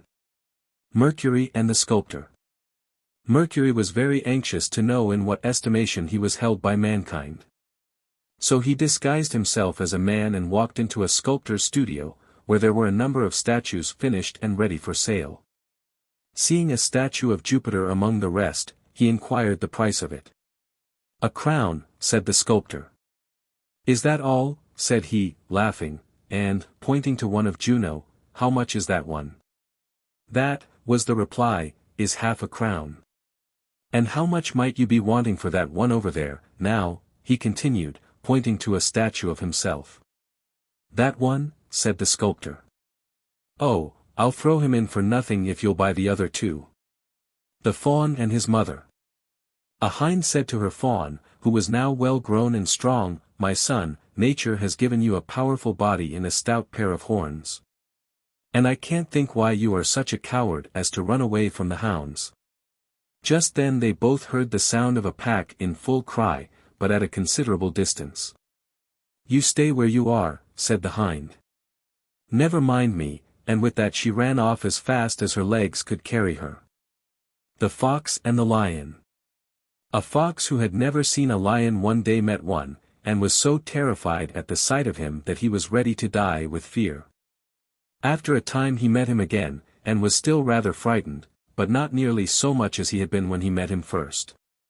But when he saw him for the third time he was so far from being afraid that he went up to him and began to talk to him as if he had known him all his life. The eagle and his captor. A man once caught an eagle, and after clipping his wings turned him loose among the fowls in his henhouse, where he moped in a corner, looking very dejected and forlorn. After a while his captor was glad enough to sell him to a neighbor, who took him home and let his wings grow again. As soon as he had recovered the use of them, the eagle flew out and caught a hare, which he brought home and presented to his benefactor. A fox observed this, and said to the eagle, "Don't waste your gifts on him. Go and give them to the man who first caught you. Make him your friend, and then perhaps he won't catch you and clip your wings a second time." The blacksmith and his dog. A blacksmith had a little dog, which used to sleep when his master was at work, but was very wide awake indeed when it was time for meals. One day his master pretended to be disgusted at this, and when he had thrown him a bone as usual, he said, "What on earth is the good of a lazy cur like you? When I am hammering away at my anvil, you just curl up and go to sleep, but no sooner do I stop for a mouthful of food than you wake up and wag your tail to be fed. Those who will not work deserve to starve." The stag at the pool. A thirsty stag went down to a pool to drink. As he bent over the surface he saw his own reflection in the water, and was struck with admiration for his fine spreading antlers. But at the same time he felt nothing but disgust for the weakness and slenderness of his legs. While he stood there looking at himself, he was seen and attacked by a lion. But in the chase which ensued, he soon drew away from his pursuer, and kept his lead as long as the ground over which he ran was open and free of trees. But coming presently to a wood, he was caught by his antlers in the branches, and fell a victim to the teeth and claws of his enemy. "Woe is me," he cried with his last breath. "I despised my legs, which might have saved my life, but I gloried in my horns, and they have proved my ruin. What is worth most is often valued least." The dog and the shadow. A dog was crossing a plank bridge over a stream with a piece of meat in his mouth, when he happened to see his own reflection in the water. He thought it was another dog with a piece of meat twice as big, so he let go his own, and flew at the other dog to get the larger piece. But, of course, all that happened was that he got neither. For one was only a shadow, and the other was carried away by the current. Mercury and the tradesman. When Jupiter was creating man, he told Mercury to make an infusion of lies, and to add a little of it to the other ingredients which went to the making of the tradesman. Mercury did so, and introduced an equal amount into each in turn, the tallow chandler, and the greengrocer, and the haberdasher, and all, till he came to the horse dealer, who was last on the list. When, finding that he had a quantity of the infusion still left, he put it all into him. This is why all tradesmen lie more or less, but they none of them lie like a horse dealer. The mice and the weasels. There was war between the mice and the weasels, in which the mice always got the worst of it, numbers of them being killed and eaten by the weasels. So they called a council of war, in which an old mouse got up and said, "It's no wonder we are always beaten, for we have no generals to plan our battles and direct our movements in the field." Acting on his advice, they chose the biggest mice to be their leaders, and these, in order to be distinguished from the rank and file, provided themselves with helmets bearing large plumes of straw. They then led out the mice to battle, confident of victory, but they were defeated as usual, and were soon scampering as fast as they could to their holes. All made their way to safety without difficulty except the leaders, who were so hampered by the badges of their rank that they could not get into their holes, and fell easy victims to their pursuers. Greatness carries its own penalties. The Peacock and Juno. The peacock was greatly discontented because he had not a beautiful voice like the nightingale, and he went and complained to Juno about it. "The nightingale's song," said he, "is the envy of all the birds, but whenever I utter a sound I become a laughingstock." The goddess tried to console him by saying, "You have not, it is true, the power of song. But then you far excel all the rest in beauty, your neck flashes like the emerald and your splendid tail is a marvel of gorgeous color." But the peacock was not appeased. "What is the use," said he, "of being beautiful with a voice like mine?" Then Juno replied, with a shade of sternness in her tones, "Fate has allotted to all their destined gifts, to yourself beauty, to the eagle strength, to the nightingale song. And so on to all the rest in their degree. But you alone are dissatisfied with your portion. Make, then, no more complaints. For, if your present wish were granted, you would quickly find cause for fresh discontent. The Bear and the Fox. A bear was once bragging about his generous feelings, and saying how refined he was compared with other animals. There is, in fact, a tradition that a bear will never touch a dead body. A fox, who heard him talking in this strain, smiled and said, "My friend, when you are hungry, I only wish you would confine your attention to the dead and leave the living alone. A hypocrite deceives no one but himself." The Ass and the Old Peasant. An old peasant was sitting in a meadow watching his ass, which was grazing close by, when all of a sudden he caught sight of armed men stealthily approaching. He jumped up in a moment, and begged the ass to fly with him as fast as he could, "Or else," said he, "we shall both be captured by the enemy." But the ass just looked round lazily and said, "And if so, do you think they'll make me carry heavier loads than I have to now?" "No," said his master. "Oh, well, then," said the ass, "I don't mind if they do take me, for I shan't be any worse off." The Ox and the Frog. Two little frogs were playing about at the edge of a pool when an ox came down to the water to drink, and by accident trod on one of them and crushed the life out of him. When the old frog missed him, she asked his brother where he was. "He is dead, mother," said the little frog. "An enormous big creature with 4 legs came to our pool this morning and trampled him down in the mud." "Enormous, was he? Was he as big as this?" said the frog, puffing herself out to look as big as possible. "Oh, yes, much bigger," was the answer. The frog puffed herself out still more. "Was he as big as this?" said she. "Oh, yes, yes, mother, much bigger," said the little frog. And yet again she puffed and puffed herself out till she was almost as round as a ball. "As big as," she began, but then she burst. The Man and the Image. A poor man had a wooden image of a god, to which he used to pray daily for riches. He did this for a long time, but remained as poor as ever, till one day he caught up the image in disgust and hurled it with all his strength against the wall. The force of the blow split open the head and a quantity of gold coins fell out upon the floor. The man gathered them up greedily, and said, "Oh, you old fraud, you! When I honored you, you did me no good whatever, but no sooner do I treat you to insults and violence than you make a rich man of me." Hercules and the Wagoner. A wagoner was driving his team along a muddy lane with a full load behind them. When the wheels of his wagon sank so deep in the mire that no efforts of his horses could move them. As he stood there, looking helplessly on, and calling loudly at intervals upon Hercules for assistance, the god himself appeared, and said to him, "Put your shoulder to the wheel, man. And goad on your horses, and then you may call on Hercules to assist you.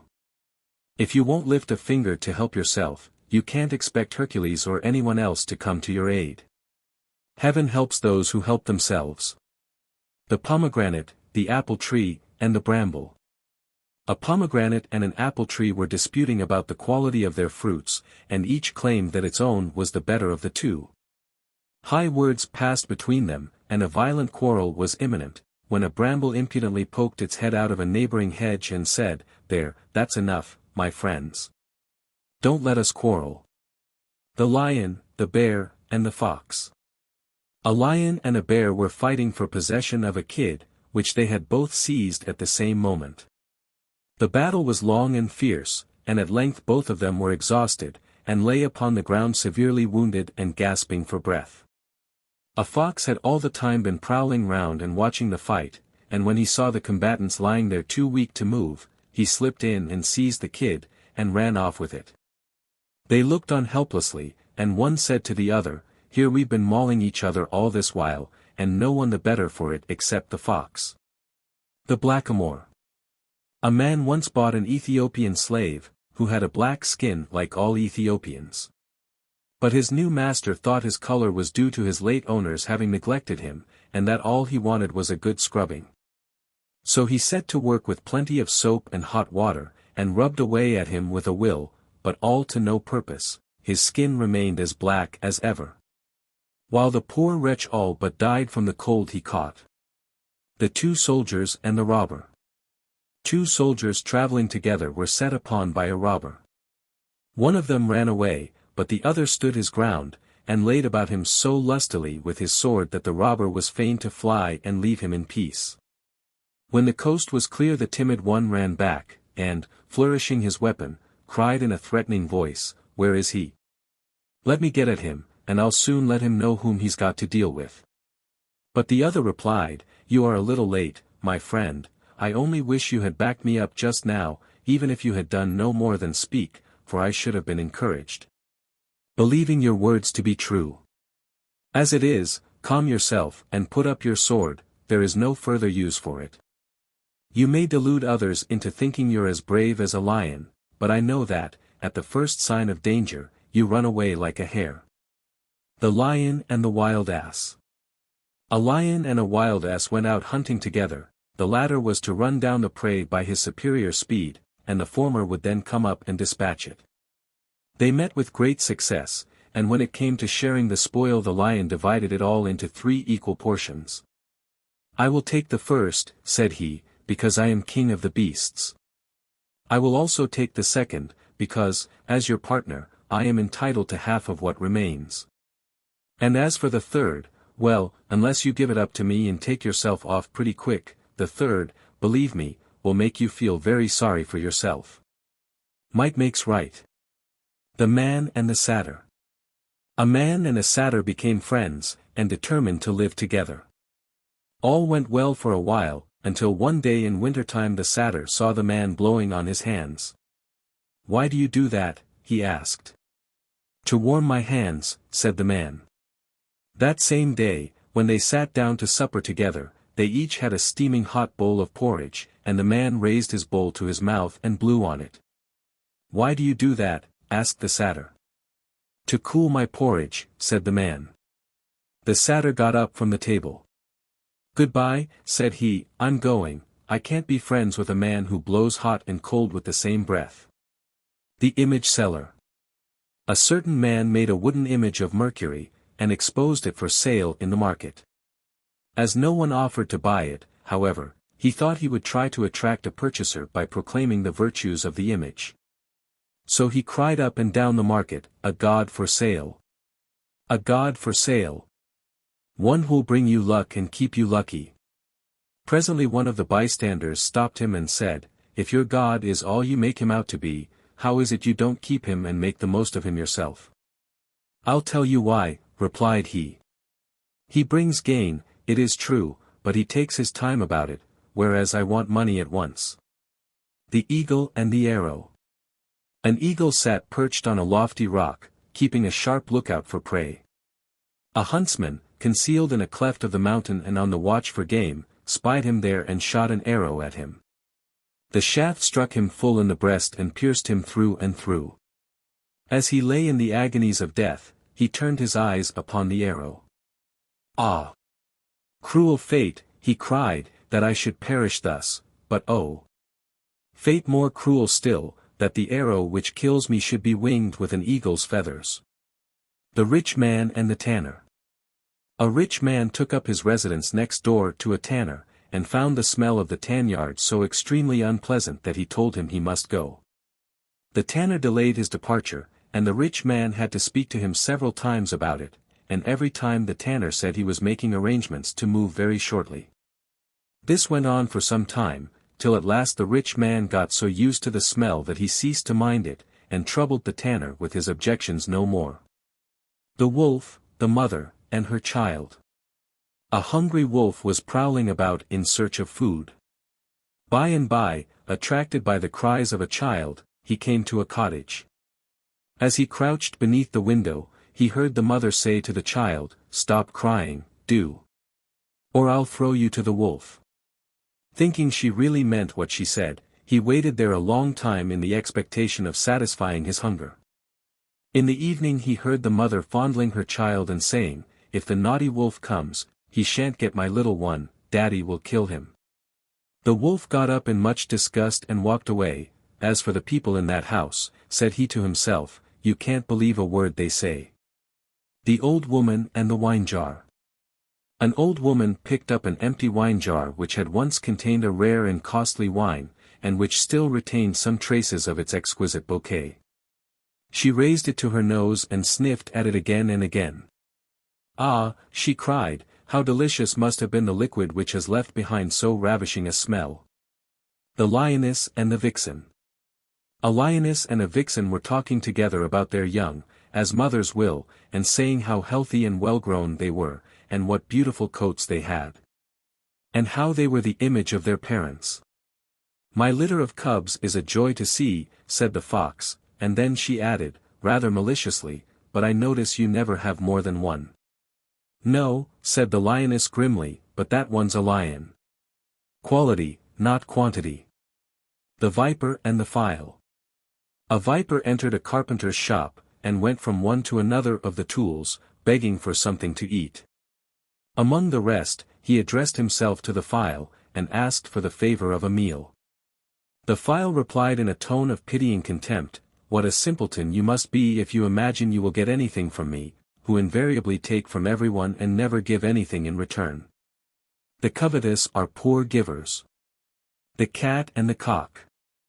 A cat pounced on a cock, and cast about for some good excuse for making a meal off him, for cats don't as a rule eat cocks, and she knew she ought not to. At last she said, "You make a great nuisance of yourself at night by crowing and keeping people awake, so I am going to make an end of you." But the cock defended himself by saying that he crowed in order that men might wake up and set about the day's work in good time, and that they really couldn't very well do without him. "That may be," said the cat, "but whether they can or not, I'm not going without my dinner," and she killed and ate him. The want of a good excuse never kept a villain from crime. The Hare and the Tortoise.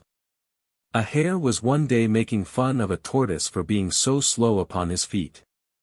"Wait a bit," said the tortoise, "I'll run a race with you, and I'll wager that I win." "Oh, well," replied the hare, who was much amused at the idea, "let's try and see," and it was soon agreed that the fox should set a course for them, and be the judge. When the time came both started off together, but the hare was soon so far ahead that he thought he might as well have a rest, so down he lay and fell fast asleep. Meanwhile the tortoise kept plodding on, and in time reached the goal. At last the hare woke up with a start, and dashed on at his fastest, but only to find that the tortoise had already won the race. Slow and steady wins the race. The Soldier and his Horse. A soldier gave his horse a plentiful supply of oats in time of war, and tended him with the utmost care. For he wished him to be strong to endure the hardships of the field, and swift to bear his master, when need arose, out of the reach of danger. But when the war was over he employed him on all sorts of drudgery, bestowing but little attention upon him, and giving him, moreover, nothing but chaff to eat. The time came when war broke out again, and the soldier saddled and bridled his horse, and, having put on his heavy coat of mail, mounted him to ride off and take the field. But the poor half-starved beast sank down under his weight, and said to his rider, "You will have to go into battle on foot this time. Thanks to hard work and bad food, you have turned me from a horse into an ass, and you cannot in a moment turn me back again into a horse." The Oxen and the Butchers. Once upon a time the oxen determined to be revenged upon the butchers for the havoc they wrought in their ranks, and plotted to put them to death on a given day. They were all gathered together discussing how best to carry out the plan, and the more violent of them were engaged in sharpening their horns for the fray. When an old ox got up upon his feet and said, "My brothers, you have good reason, I know, to hate these butchers, but, at any rate, they understand their trade and do what they have to do without causing unnecessary pain. But if we kill them, others, who have no experience, will be set to slaughter us, and will by their bungling inflict great sufferings upon us. For you may be sure that, even though all the butchers perish, mankind will never go without their beef." The Wolf and the Lion. A wolf stole a lamb from the flock, and was carrying it off to devour it at his leisure when he met a lion, who took his prey away from him and walked off with it. He dared not resist, but when the lion had gone some distance he said, "It is most unjust of you to take what's mine away from me like that. The lion laughed and called out in reply, "It was justly yours, no doubt. The gift of a friend, perhaps, eh? The sheep, the wolf, and the stag." A stag once asked a sheep to lend him a measure of wheat, saying that his friend the wolf would be his surety. The sheep, however, was afraid that they meant to cheat her. So she excused herself, saying, "The wolf is in the habit of seizing what he wants and running off with it without paying, and you, too, can run much faster than I. So how shall I be able to come up with either of you when the debt falls due? Two blacks do not make a white." The lion and the three bulls. 3 bulls were grazing in a meadow, and were watched by a lion, who longed to capture and devour them. But who felt that he was no match for the 3 so long as they kept together. So he began by false whispers and malicious hints to foment jealousies and distrust among them. This stratagem succeeded so well that ere long the bulls grew cold and unfriendly, and finally avoided each other and fed each one by himself apart. No sooner did the lion see this than he fell upon them one by one and killed them in turn. The quarrels of friends are the opportunities of foes. The horse and his rider. A young man, who fancied himself something of a horseman, mounted a horse which had not been properly broken in, and was exceedingly difficult to control. No sooner did the horse feel his weight in the saddle than he bolted, and nothing would stop him. A friend of the rider's met him in the road in his headlong career, and called out, "Where are you off to in such a hurry?" To which he, pointing to the horse, replied, "I've no idea, ask him." The goat and the vine. A goat was straying in a vineyard, and began to browse on the tender shoots of a vine which bore several fine bunches of grapes. "What have I done to you," said the vine, "that you should harm me thus? Isn't there grass enough for you to feed on? All the same, even if you eat up every leaf I have, and leave me quite bare, I shall produce wine enough to pour over you when you are led to the altar to be sacrificed." The 2 pots. 2 pots, one of earthenware and the other of brass, were carried away down a river in flood. The brazen pot urged his companion to keep close by his side, and he would protect him. The other thanked him, but begged him not to come near him on any account, for that, he said, is just what I am most afraid of. One touch from you and I should be broken in pieces. Equals make the best friends. The old hound. A hound who had served his master well for years, and had run down many a quarry in his time, began to lose his strength and speed owing to age. One day, when out hunting, his master started a powerful wild boar and set the hound at him. The latter seized the beast by the ear, but his teeth were gone and he could not retain his hold. So the boar escaped. His master began to scold him severely, but the hound interrupted him with these words, "My will is as strong as ever, master, but my body is old and feeble. You ought to honor me for what I have been instead of abusing me for what I am." The clown and the countryman. A nobleman announced his intention of giving a public entertainment in the theatre, and offered splendid prizes to all who had any novelty to exhibit at the performance.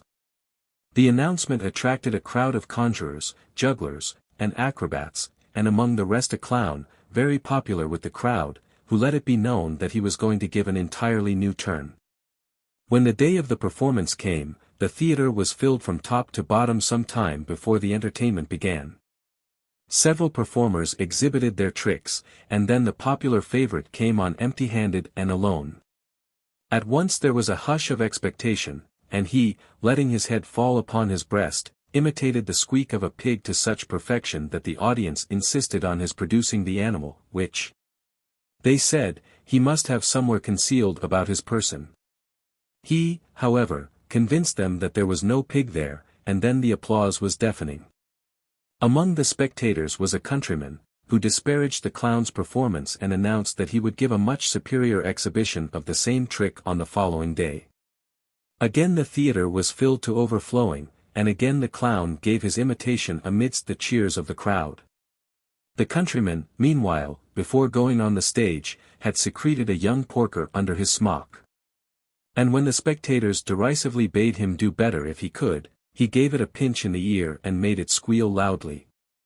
But they all with one voice shouted out that the clown's imitation was much more true to life. Thereupon he produced the pig from under his smock and said sarcastically, "There, that shows what sort of judges you are." The Lark and the Farmer. A lark nested in a field of corn, and was rearing her brood under cover of the ripening grain. One day, before the young were fully fledged, the farmer came to look at the crop, and, finding it yellowing fast, he said, "I must send round word to my neighbors to come and help me reap this field." One of the young larks overheard him, and was very much frightened, and asked her mother whether they hadn't better move house at once. "There's no hurry," replied she. "A man who looks to his friends for help will take his time about a thing." In a few days the farmer came by again, and saw that the grain was overripe and falling out of the ears upon the ground. "I must put it off no longer," he said, "this very day I'll hire the men and set them to work at once." The lark heard him and said to her young, "Come, my children, we must be off, he talks no more of his friends now, but is going to take things in hand himself. Self-help is the best help." The Lion and the Ass. A lion and an ass set up as partners and went hunting together. In course of time they came to a cave in which there were a number of wild goats. The lion took up his stand at the mouth of the cave, and waited for them to come out, while the ass went inside and brayed for all he was worth in order to frighten them out into the open. The lion struck them down one by one as they appeared, and when the cave was empty the ass came out and said, "Well, I scared them pretty well, didn't I?" "I should think you did," said the lion. "Why, if I hadn't known you were an ass, I should have turned and run myself." The Prophet. A prophet sat in the marketplace and told the fortunes of all who cared to engage his services. Suddenly there came running up one who told him that his house had been broken into by thieves, and that they had made off with everything they could lay hands on.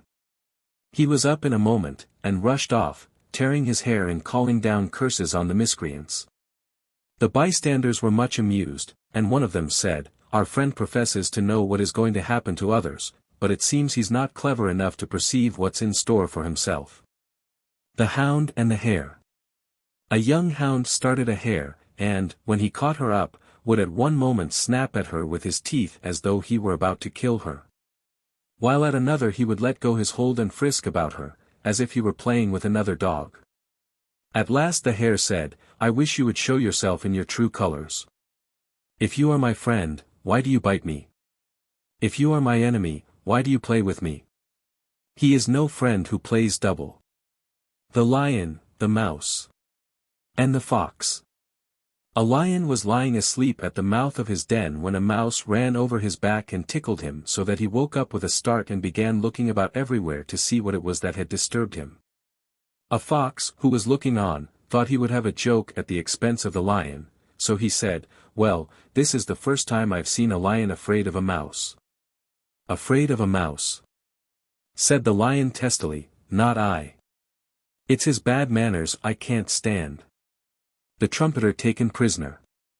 A trumpeter marched into battle in the van of the army and put courage into his comrades by his warlike tunes. Being captured by the enemy, he begged for his life, and said, "Do not put me to death, I have killed no one, indeed, I have no weapons, but carry with me only my trumpet here." But his captors replied, "That is only the more reason why we should take your life, for, though you do not fight yourself, you stir up others to do so." The Wolf and the Crane. A wolf once got a bone stuck in his throat. So he went to a crane and begged her to put her long bill down his throat and pull it out. "I'll make it worth your while," he added. The crane did as she was asked, and got the bone out quite easily. The wolf thanked her warmly, and was just turning away, when she cried, "What about that fee of mine?" "Well, what about it?" snapped the wolf, baring his teeth as he spoke. "You can go about boasting that you once put your head into a wolf's mouth and didn't get it bitten off. What more do you want?" The Eagle, the Cat, and the Wild Sow. An eagle built her nest at the top of a high tree, a cat with her family occupied a hollow in the trunk halfway down. And a wild sow and her young took up their quarters at the foot. They might have got on very well as neighbors had it not been for the evil cunning of the cat. Climbing up to the eagle's nest, she said to the eagle, "You and I are in the greatest possible danger. That dreadful creature, the sow, who is always to be seen grubbing away at the foot of the tree, means to uproot it, that she may devour your family and mine at her ease." Having thus driven the eagle almost out of her senses with terror, the cat climbed down the tree, and said to the sow, "I must warn you against that dreadful bird, the eagle. She is only waiting her chance to fly down and carry off one of your little pigs when you take them out, to feed her brood with." She succeeded in frightening the sow as much as the eagle. Then she returned to her hole in the trunk, from which, feigning to be afraid, she never came forth by day. Only by night did she creep out unseen to procure food for her kittens. The eagle, meanwhile, was afraid to stir from her nest, and the sow dared not leave her home among the roots, so that in time both they and their families perished of hunger. And their dead bodies supplied the cat with ample food for her growing family. The wolf and the sheep. A wolf was worried and badly bitten by dogs, and lay a long time for dead. By and by he began to revive, and, feeling very hungry, called out to a passing sheep and said, "Would you kindly bring me some water from the stream close by? I can manage about meat, if only I could get something to drink." But this sheep was no fool. "I can quite understand," said he, "that if I brought you the water, you would have no difficulty about the meat. Good morning." The tunny fish and the dolphin. A tunny fish was chased by a dolphin and splashed through the water at a great rate, but the dolphin gradually gained upon him, and was just about to seize him when the force of his flight carried the tunny on to a sandbank. In the heat of the chase the dolphin followed him, and there they both lay out of the water, gasping for dear life. When the tunny saw that his enemy was doomed like himself, he said, "I don't mind having to die now, for I see that he who is the cause of my death is about to share the same fate." The three tradesmen. The citizens of a certain city were debating about the best material to use in the fortifications which were about to be erected for the greater security of the town. A carpenter got up and advised the use of wood, which he said was readily procurable and easily worked. A stonemason objected to wood on the ground that it was so inflammable, and recommended stones instead. Then a tanner got on his legs and said, "In my opinion there's nothing like leather. Every man for himself." The mouse and the bull. A bull gave chase to a mouse which had bitten him in the nose, but the mouse was too quick for him and slipped into a hole in a wall. The bull charged furiously into the wall again and again until he was tired out, and sank down on the ground exhausted with his efforts. When all was quiet, the mouse darted out and bit him again.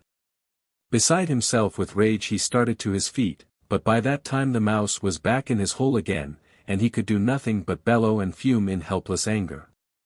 Presently he heard a shrill little voice say from inside the wall, "You big fellows don't always have it your own way, you see, sometimes we little ones come off best. The battle is not always to the strong." The hare and the hound. A hound started a hare from her form, and pursued her for some distance. But as she gradually gained upon him, he gave up the chase. A rustic who had seen the race met the hound as he was returning, and taunted him with his defeat. "The little one was too much for you," said he.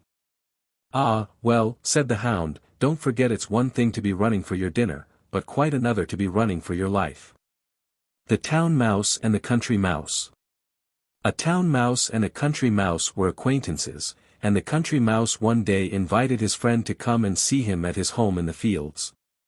The town mouse came, and they sat down to a dinner of barleycorns and roots, the latter of which had a distinctly earthy flavor. The fare was not much to the taste of the guest, and presently he broke out with, "My poor dear friend, you live here no better than the ants. Now, you should just see how I fare. My larder is a regular horn of plenty. You must come and stay with me, and I promise you you shall live on the fat of the land."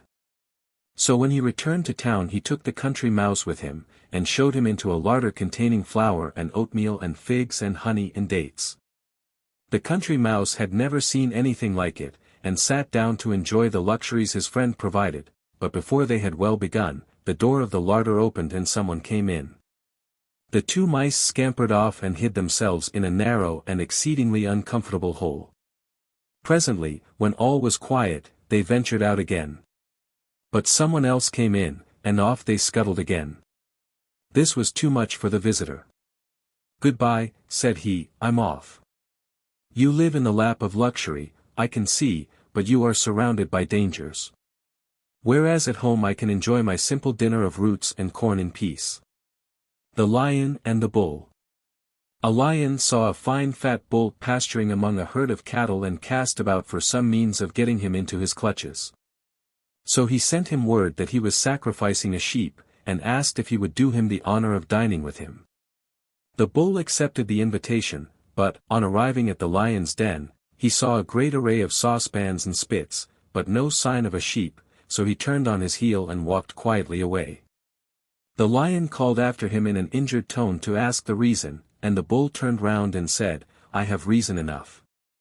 When I saw all your preparations it struck me at once that the victim was to be a bull and not a sheep. The net is spread in vain in sight of the bird. The wolf, the fox, and the ape." A wolf charged a fox with theft, which he denied, and the case was brought before an ape to be tried. When he had heard the evidence on both sides, the ape gave judgment as follows: "I do not think," he said, "that you, O wolf, ever lost what you claim. But all the same I believe that you, fox, are guilty of the theft, in spite of all your denials. The dishonest get no credit, even if they act honestly." The Eagle and the Cocks. There were two cocks in the same farmyard, and they fought to decide who should be master. When the fight was over, the beaten one went and hid himself in a dark corner, while the victor flew up onto the roof of the stables and crowed lustily. But an eagle espied him from high up in the sky, and swooped down and carried him off. Forthwith the other cock came out of his corner and ruled the roost without a rival. Pride comes before a fall. The escaped jackdaw. A man caught a jackdaw and tied a piece of string to one of its legs, and then gave it to his children for a pet. But the jackdaw didn't at all like having to live with people. So, after a while, when he seemed to have become fairly tame and they didn't watch him so closely, he slipped away and flew back to his old haunts. Unfortunately, the string was still on his leg, and before long it got entangled in the branches of a tree and the jackdaw couldn't get free, try as he would. He saw it was all up with him, and cried in despair, "Alas, in gaining my freedom I have lost my life." The Farmer and the Fox. A farmer was greatly annoyed by a fox, which came prowling about his yard at night and carried off his fowls. So he set a trap for him and caught him. And in order to be revenged upon him, he tied a bunch of tow to his tail and set fire to it and let him go. As ill luck would have it, however, the fox made straight for the fields where the corn was standing ripe and ready for cutting. It quickly caught fire and was all burnt up, and the farmer lost all his harvest. Revenge is a two-edged sword. Venus and the Cat. A cat fell in love with a handsome young man, and begged the goddess Venus to change her into a woman. Venus was very gracious about it, and changed her at once into a beautiful maiden, whom the young man fell in love with at first sight and shortly afterwards married. One day Venus thought she would like to see whether the cat had changed her habits as well as her form, so she let a mouse run loose in the room where they were. Forgetting everything, the young woman had no sooner seen the mouse than up she jumped and was after it like a shot, at which the goddess was so disgusted that she changed her back again into a cat. The Crow and the Swan. A crow was filled with envy on seeing the beautiful white plumage of a swan, and thought it was due to the water in which the swan constantly bathed and swam. So he left the neighborhood of the altars, where he got his living by picking up bits of the meat offered in sacrifice, and went and lived among the pools and streams. But though he bathed and washed his feathers many times a day, he didn't make them any whiter, and at last died of hunger into the bargain. You may change your habits, but not your nature. The Stag with One Eye. A stag, blind of one eye, was grazing close to the seashore and kept his sound eye turned towards the land, so as to be able to perceive the approach of the hounds. While the blind eye he turned towards the sea, never suspecting that any danger would threaten him from that quarter. As it fell out, however, some sailors, coasting along the shore, spied him and shot an arrow at him, by which he was mortally wounded. As he lay dying, he said to himself, "Wretch that I am!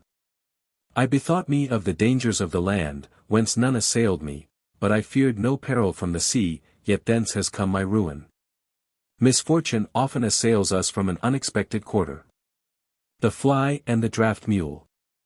A fly sat on one of the shafts of a cart and said to the mule who was pulling it, "How slow you are! Do mend your pace, or I shall have to use my sting as a goad." The mule was not in the least disturbed.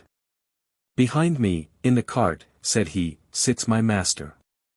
He holds the reins, and flicks me with his whip, and him I obey, but I don't want any of your impertinence. I know when I may dawdle and when I may not." The cock and the jewel. A cock, scratching the ground for something to eat, turned up a jewel that had by chance been dropped there. "Ho!"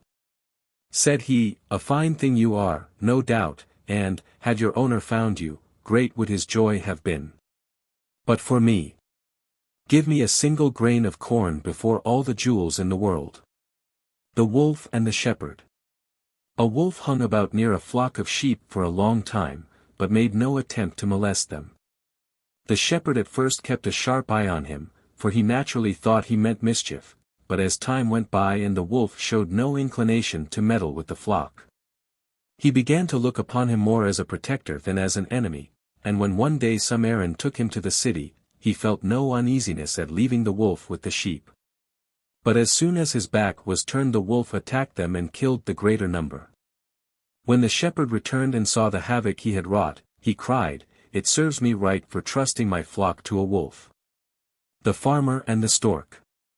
A farmer set some traps in a field which he had lately sown with corn, in order to catch the cranes which came to pick up the seed. When he returned to look at his traps he found several cranes caught, and among them a stork, which begged to be let go, and said, "You ought not to kill me, I am not a crane, but a stork.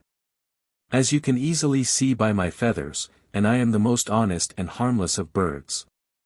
But the farmer replied, "It's nothing to me what you are, I find you among these cranes, who ruin my crops, and, like them, you shall suffer. If you choose bad companions no one will believe that you are anything but bad yourself." The charger and the miller. A horse, who had been used to carry his rider into battle, felt himself growing old and chose to work in a mill instead. He now no longer found himself stepping out proudly to the beating of the drums, but was compelled to slave away all day grinding the corn. Bewailing his hard lot, he said one day to the miller, "Ah me! I was once a splendid warhorse, gaily caparisoned, and attended by a groom whose sole duty was to see to my wants. How different is my present condition! I wish I had never given up the battlefield for the mill." The miller replied with asperity, "It's no use your regretting the past. Fortune has many ups and downs, you must just take them as they come." The grasshopper and the owl. An owl, who lived in a hollow tree, was in the habit of feeding by night and sleeping by day. But her slumbers were greatly disturbed by the chirping of a grasshopper, who had taken up his abode in the branches. She begged him repeatedly to have some consideration for her comfort, but the grasshopper, if anything, only chirped the louder. At last the owl could stand it no longer, but determined to rid herself of the pest by means of a trick. Addressing herself to the grasshopper, she said in her pleasantest manner, "As I cannot sleep for your song, which, believe me, is as sweet as the notes of Apollo's lyre, I have a mind to taste some nectar, which Minerva gave me the other day.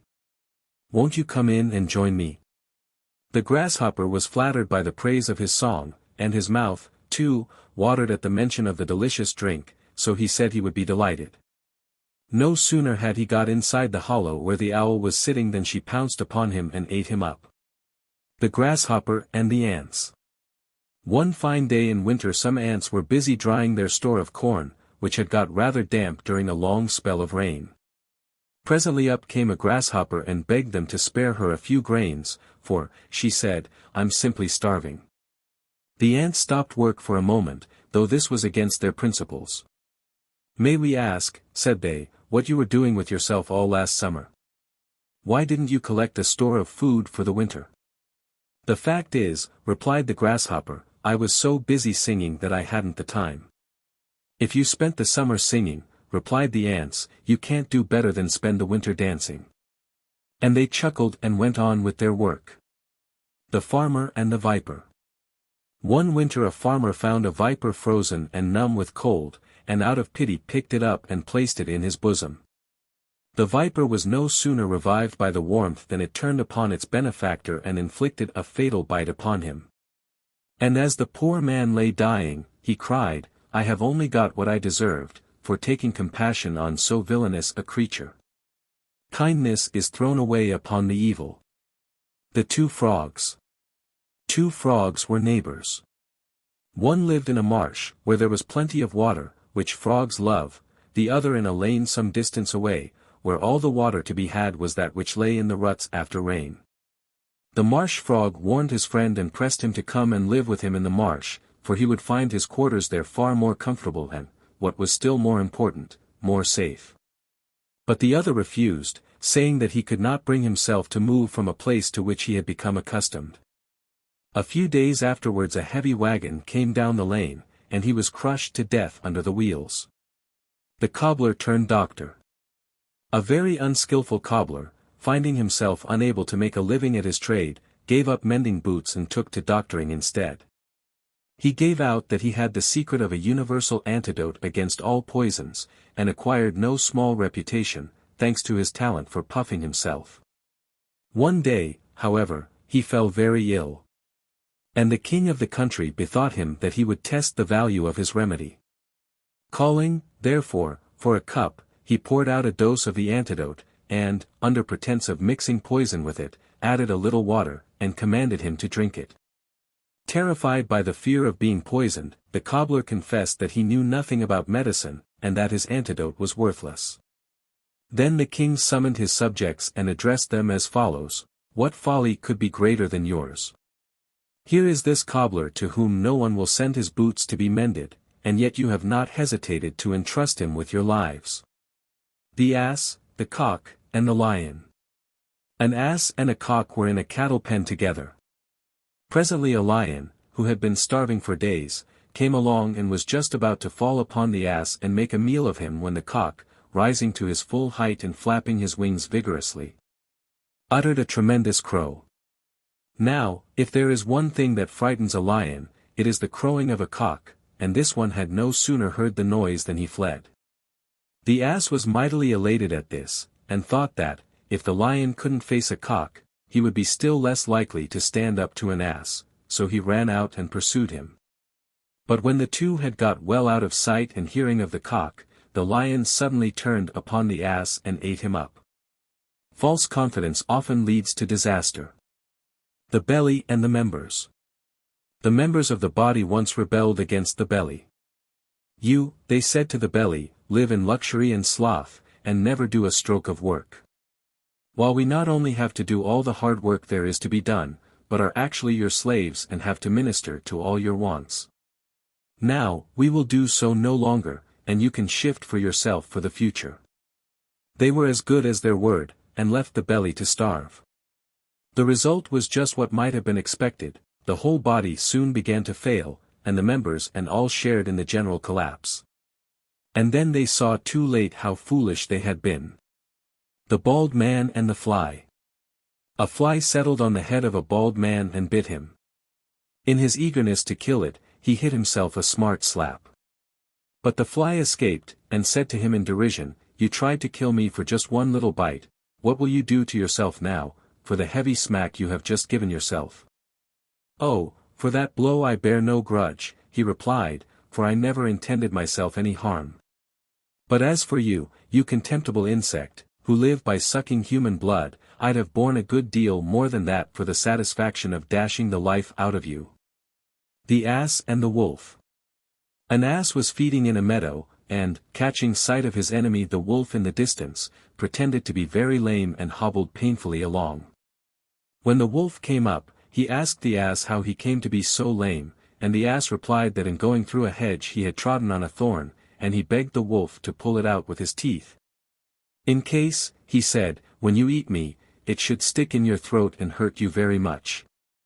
The wolf said he would, and told the ass to lift up his foot, and gave his whole mind to getting out the thorn. But the ass suddenly let out with his heels and fetched the wolf a fearful kick in the mouth, breaking his teeth, and then he galloped off at full speed. As soon as he could speak, the wolf growled to himself, "It serves me right, my father taught me to kill, and I ought to have stuck to that trade instead of attempting to cure." The monkey and the camel. At a gathering of all the beasts, the monkey gave an exhibition of dancing and entertained the company vastly. There was great applause at the finish, which excited the envy of the camel and made him desire to win the favor of the assembly by the same means. So he got up from his place and began dancing, but he cut such a ridiculous figure as he plunged about, and made such a grotesque exhibition of his ungainly person, that the beasts all fell upon him with ridicule and drove him away. The sick man and the doctor. A sick man received a visit from his doctor, who asked him how he was. "Fairly well, doctor," said he, "but I find I sweat a great deal." "Ah," said the doctor, "that's a good sign." On his next visit he asked the same question, and his patient replied, "I'm much as usual, but I've taken to having shivering fits, which leave me cold all over." "Ah," said the doctor, "that's a good sign too." When he came the third time and inquired as before about his patient's health, the sick man said that he felt very feverish. "A very good sign," said the doctor, "you are doing very nicely indeed." Afterwards a friend came to see the invalid, and on asking him how he did, received this reply, "My dear friend, I'm dying of good signs." The travelers and the plane tree. Two travelers were walking along a bare and dusty road in the heat of a summer's day. Coming presently to a plane tree, they joyfully turned aside to shelter from the burning rays of the sun in the deep shade of its spreading branches. As they rested, looking up into the tree, one of them remarked to his companion, "What a useless tree the plane is. It bears no fruit and is of no service to man at all."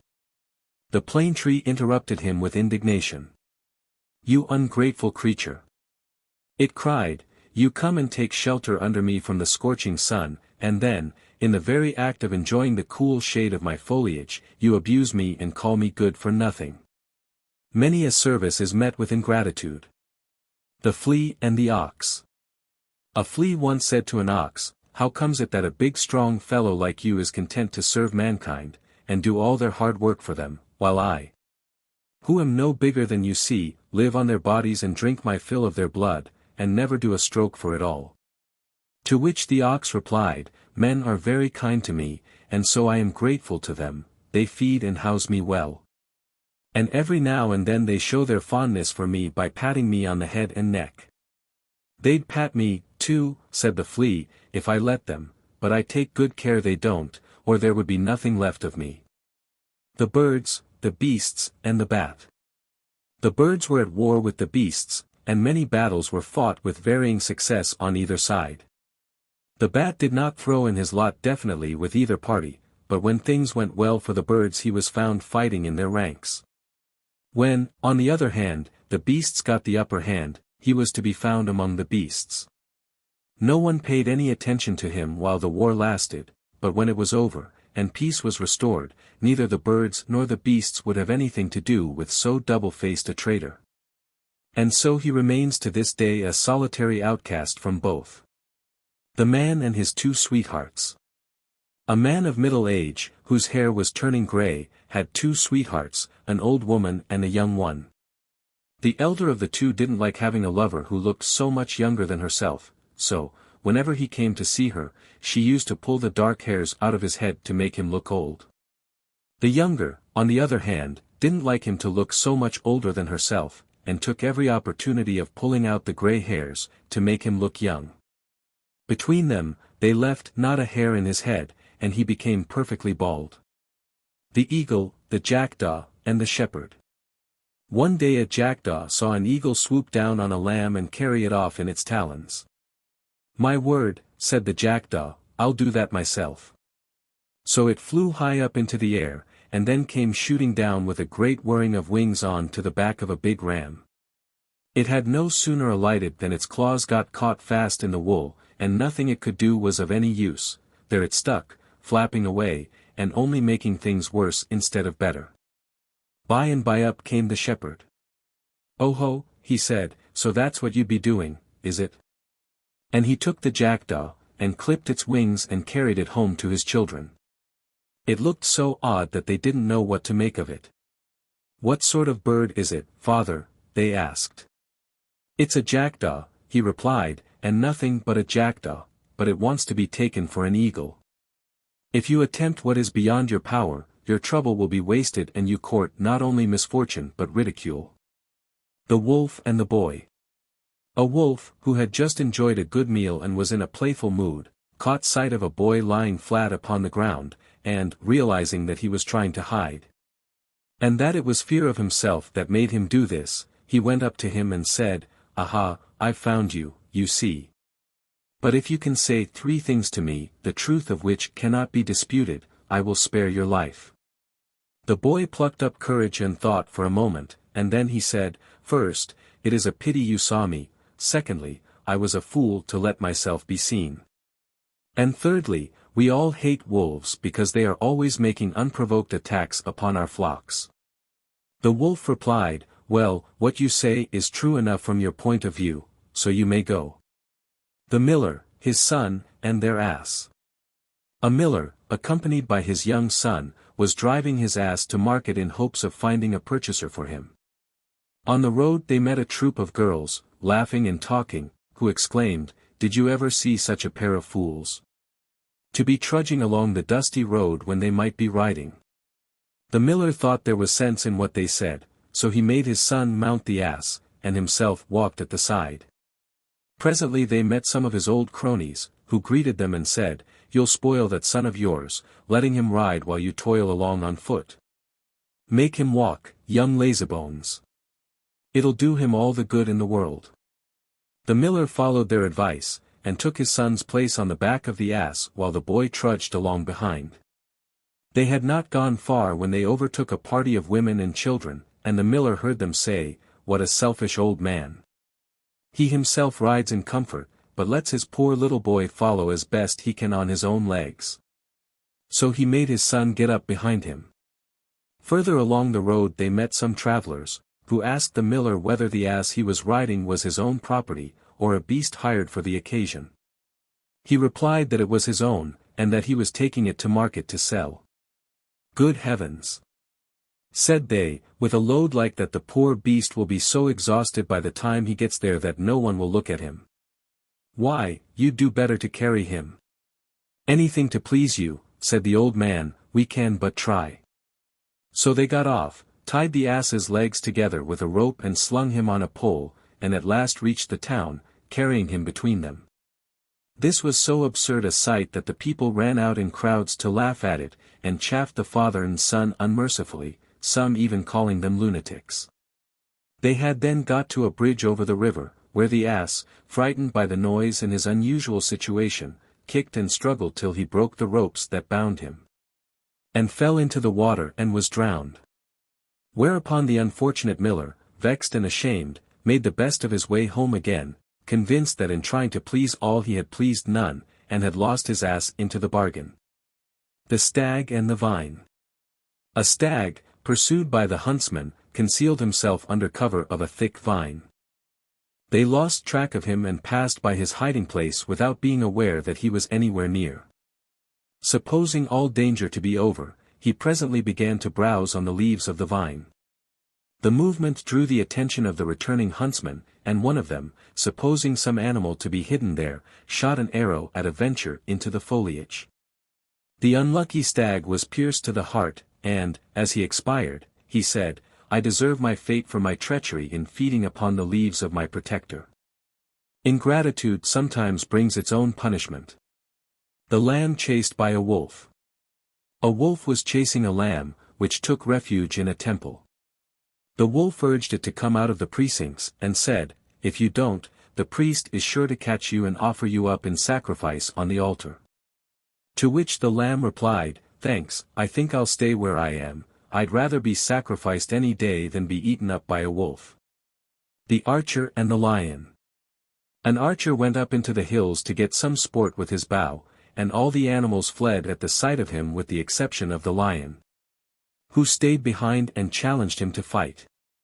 But he shot an arrow at the lion and hit him, and said, "There, you see what my messenger can do, just you wait a moment and I'll tackle you myself."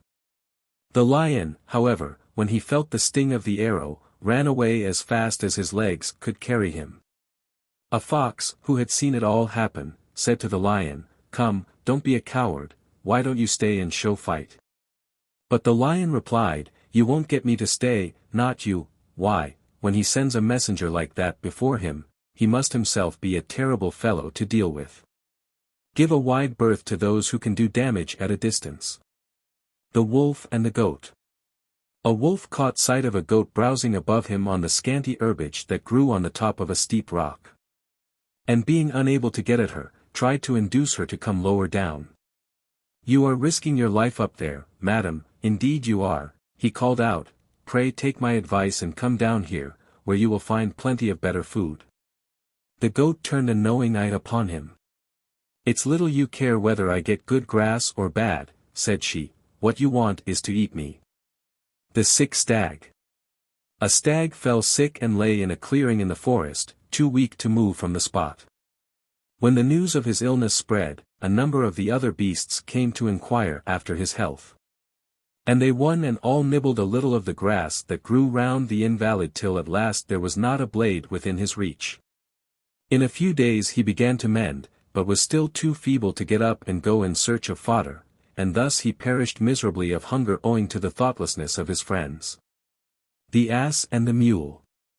A certain man who had an ass and a mule loaded them both up one day and set out upon a journey. So long as the road was fairly level, the ass got on very well, but by and by they came to a place among the hills where the road was very rough and steep, and the ass was at his last gasp. So he begged the mule to relieve him of a part of his load, but the mule refused. At last, from sheer weariness, the ass stumbled and fell down a steep place and was killed. The driver was in despair, but he did the best he could. He added the ass's load to the mule's, and he also flayed the ass and put his skin on the top of the double load.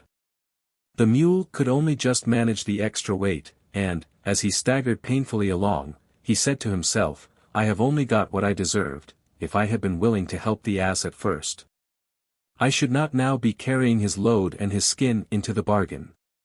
Brother and sister. A certain man had 2 children, a boy and a girl, and the boy was as good-looking as the girl was plain. One day, as they were playing together in their mother's chamber, they chanced upon a mirror and saw their own features for the first time. The boy saw what a handsome fellow he was, and began to boast to his sister about his good looks. She, on her part, was ready to cry with vexation when she was aware of her plainness, and took his remarks as an insult to herself. Running to her father, she told him of her brother's conceit, and accused him of meddling with his mother's things. He laughed and kissed them both, and said, "My children, learn from now onwards to make a good use of the glass. You, my boy, strive to be as good as it shows you to be handsome. And you, my girl, resolve to make up for the plainness of your features by the sweetness of your disposition." The heifer and the ox. A heifer went up to an ox, who was straining hard at the plough, and sympathized with him in a rather patronizing sort of way on the necessity of his having to work so hard. Not long afterwards there was a festival in the village and everyone kept holiday, but, whereas the ox was turned loose into the pasture, the heifer was seized and led off to sacrifice. "Ah," said the ox, with a grim smile, "I see now why you were allowed to have such an idle time, it was because you were always intended for the altar." The kingdom of the lion. When the lion reigned over the beasts of the earth he was never cruel or tyrannical, but as gentle and just as a king ought to be. During his reign he called a general assembly of the beasts, and drew up a code of laws under which all were to live in perfect equality and harmony, the wolf and the lamb, the tiger and the stag, the leopard and the kid, the dog and the hare, all should dwell side by side in unbroken peace and friendship. The hare said, "Oh, how I have longed for this day when the weak take their place without fear by the side of the strong." The ass and his driver. An ass was being driven down a mountain road, and after jogging along for a while sensibly enough he suddenly quitted the track and rushed to the edge of a precipice. He was just about to leap over the edge when his driver caught hold of his tail and did his best to pull him back, but pull as he might he couldn't get the ass to budge from the brink. At last he gave up, crying, "All right, then, get to the bottom your own way, but it's the way to sudden death, as you'll find out quick enough." The Lion and the Hare.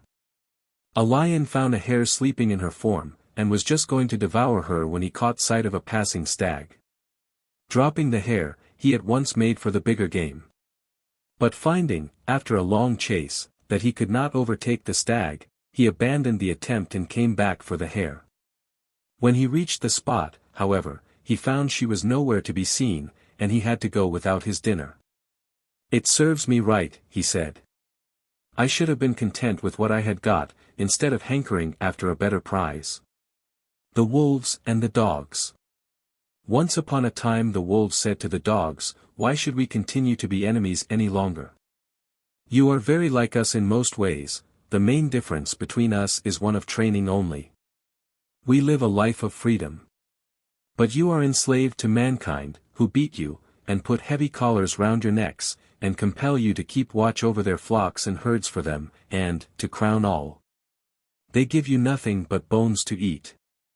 Don't put up with it any longer, but hand over the flocks to us, and we will all live on the fat of the land and feast together."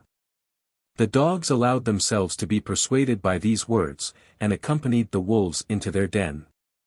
But no sooner were they well inside than the wolves set upon them and tore them to pieces. Traitors richly deserve their fate. The Bull and the Calf. A full-grown bull was struggling to force his huge bulk through the narrow entrance to a cowhouse where his stall was, when a young calf came up and said to him, "If you'll step aside a moment, I'll show you the way to get through." The bull turned upon him an amused look. "I knew that way," said he, "before you were born." The Trees and the Axe. A woodman went into the forest and begged of the trees the favor of a handle for his axe. The principal trees at once agreed to so modest a request, and unhesitatingly gave him a young ash sapling, out of which he fashioned the handle he desired.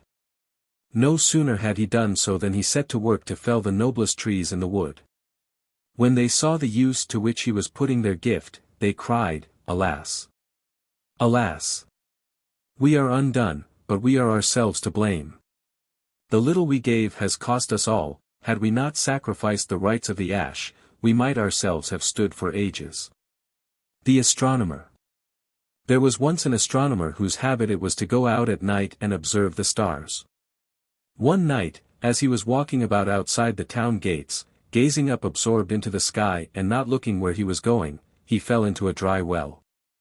As he lay there groaning, someone passing by heard him, and, coming to the edge of the well, looked down and, on learning what had happened, said, "If you really mean to say that you were looking so hard at the sky that you didn't even see where your feet were carrying you along the ground, it appears to me that you deserve all you've got." The Laborer and the Snake. A laborer's little son was bitten by a snake and died of the wound. The father was beside himself with grief, and in his anger against the snake he caught up an axe and went and stood close to the snake's hole, and watched for a chance of killing it. Presently the snake came out, and the man aimed a blow at it, but only succeeded in cutting off the tip of its tail before it wriggled in again. He then tried to get it to come out a second time, pretending that he wished to make up the quarrel. But the snake said, "I can never be your friend because of my lost tail, nor you mine because of your lost child. Injuries are never forgotten in the presence of those who caused them." The Cage Bird and the Bat. A singing bird was confined in a cage which hung outside a window, and had a way of singing at night when all other birds were asleep. One night a bat came and clung to the bars of the cage, and asked the bird why she was silent by day and sang only at night. "I have a very good reason for doing so," said the bird. "It was once when I was singing in the daytime that a fowler was attracted by my voice, and set his nets for me and caught me. Since then I have never sung except by night." But the bat replied, "It is no use your doing that now when you are a prisoner. If only you had done so before you were caught, you might still have been free. Precautions are useless after the event. The ass and his purchaser. A man who wanted to buy an ass went to market, and, coming across a likely-looking beast, arranged with the owner that he should be allowed to take him home on trial to see what he was like. When he reached home, he put him into his stable along with the other asses. The newcomer took a look round, and immediately went and chose a place next to the laziest and greediest beast in the stable. When the master saw this, he put a halter on him at once, and led him off and handed him over to his owner again. The latter was a good deal surprised to see him back so soon, and said, "Why, do you mean to say you have tested him already?" "I don't want to put him through any more tests," replied the other. "I could see what sort of beast he is from the companion he chose for himself. A man is known by the company he keeps." The Kid and the Wolf. A kid strayed from the flock and was chased by a wolf. When he saw he must be caught, he turned round and said to the wolf, "I know, sir, that I can't escape being eaten by you, and so, as my life is bound to be short, I pray you let it be as merry as may be. Will you not play me a tune to dance to before I die?"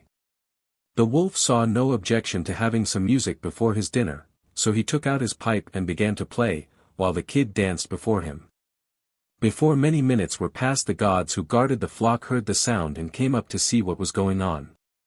They no sooner clapped eyes on the wolf than they gave chase and drove him away.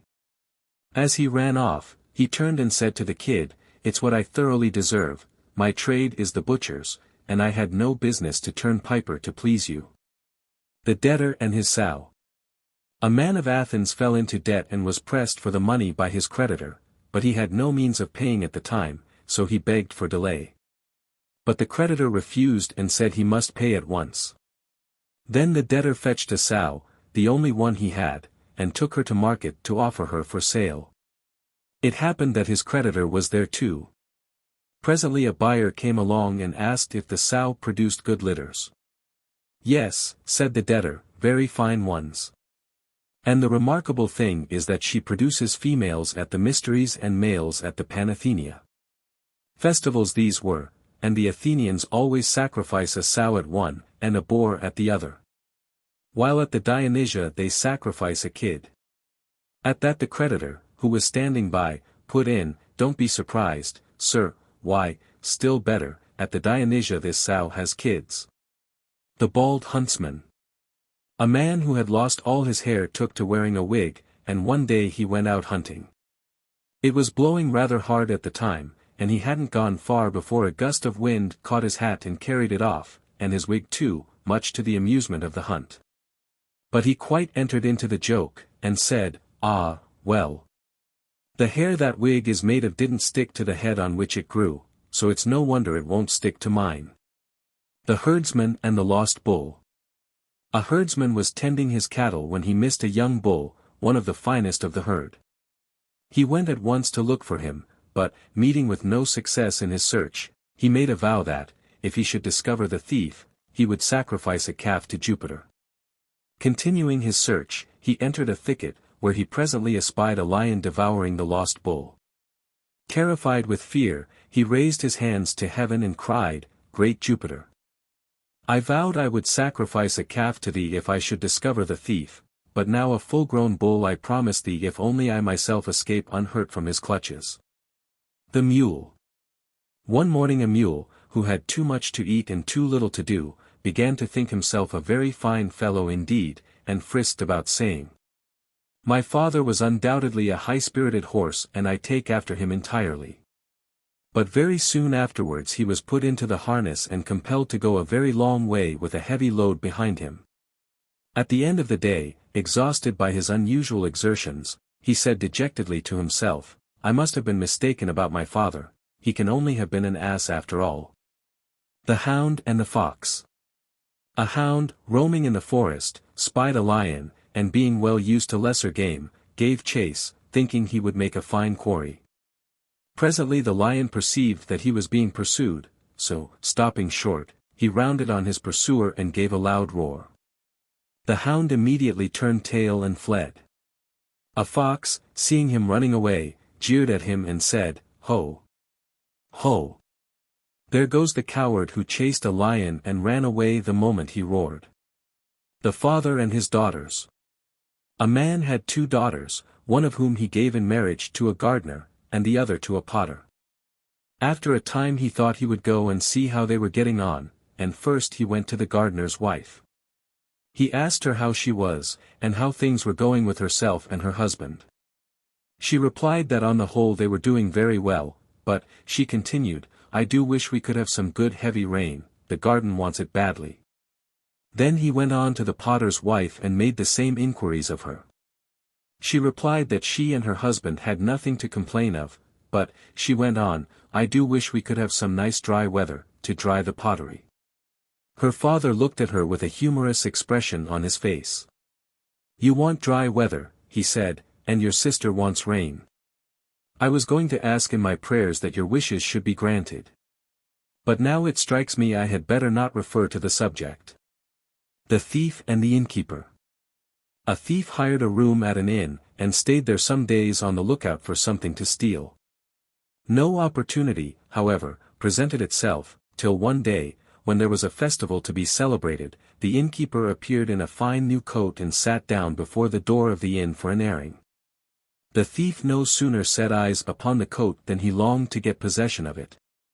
There was no business doing, so he went and took a seat by the side of the innkeeper, and began talking to him. They conversed together for some time, and then the thief suddenly yawned and howled like a wolf.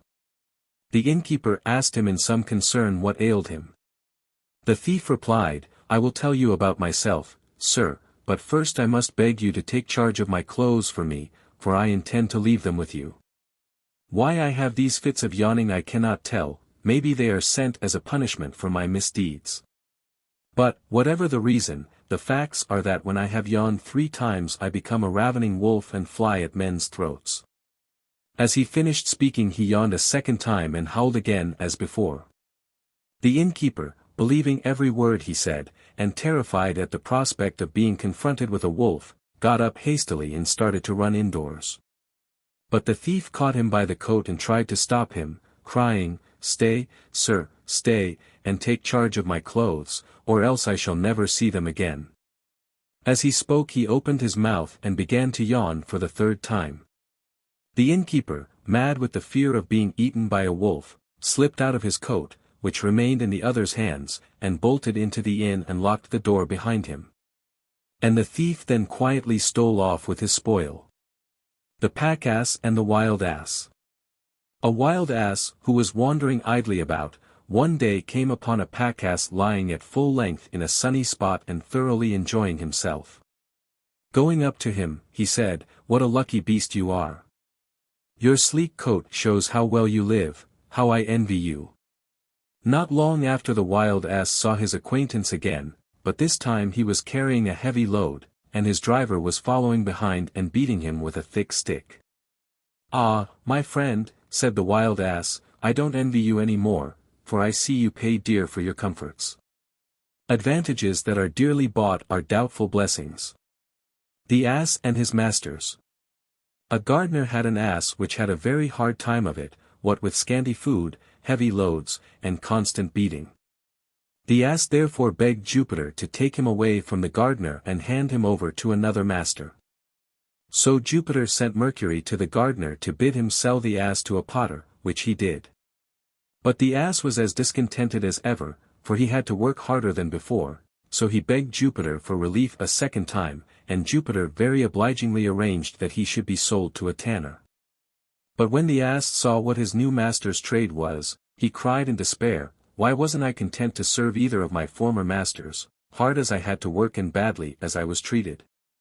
For they would have buried me decently, but now I shall come in the end to the tanning vat.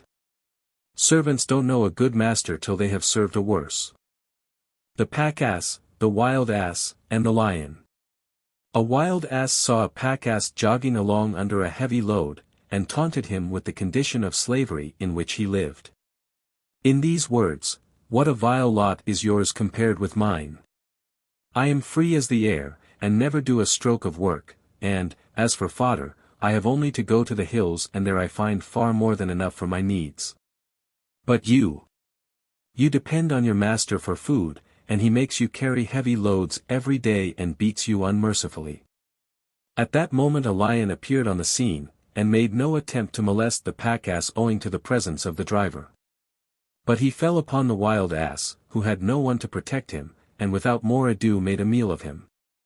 It is no use being your own master unless you can stand up for yourself.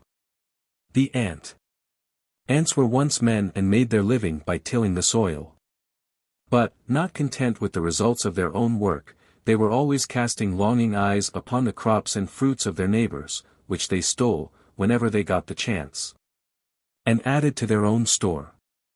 At last their covetousness made Jupiter so angry that he changed them into ants. But, though their forms were changed, their nature remained the same, and so, to this day, they go about among the cornfields and gather the fruits of others' labor, and store them up for their own use.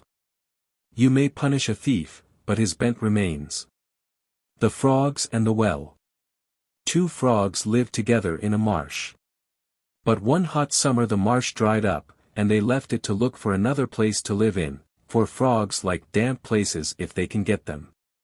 By and by they came to a deep well, and one of them looked down into it, and said to the other, "This looks a nice cool place, let us jump in and settle here." But the other, who had a wiser head on his shoulders, replied, "Not so fast, my friend, supposing this well dried up like the marsh, how should we get out again? Think twice before you act." The crab and the fox. A crab once left the seashore and went and settled in a meadow some way inland, which looked very nice and green and seemed likely to be a good place to feed in. But a hungry fox came along and spied the crab and caught him. Just as he was going to be eaten up, the crab said, "This is just what I deserve. For I had no business to leave my natural home by the sea and settle here as though I belonged to the land. Be content with your lot." The fox and the grasshopper. A grasshopper sat chirping in the branches of a tree. A fox heard her, and, thinking what a dainty morsel she would make, he tried to get her down by a trick. Standing below in full view of her, he praised her song in the most flattering terms, and begged her to descend, saying he would like to make the acquaintance of the owner of so beautiful a voice.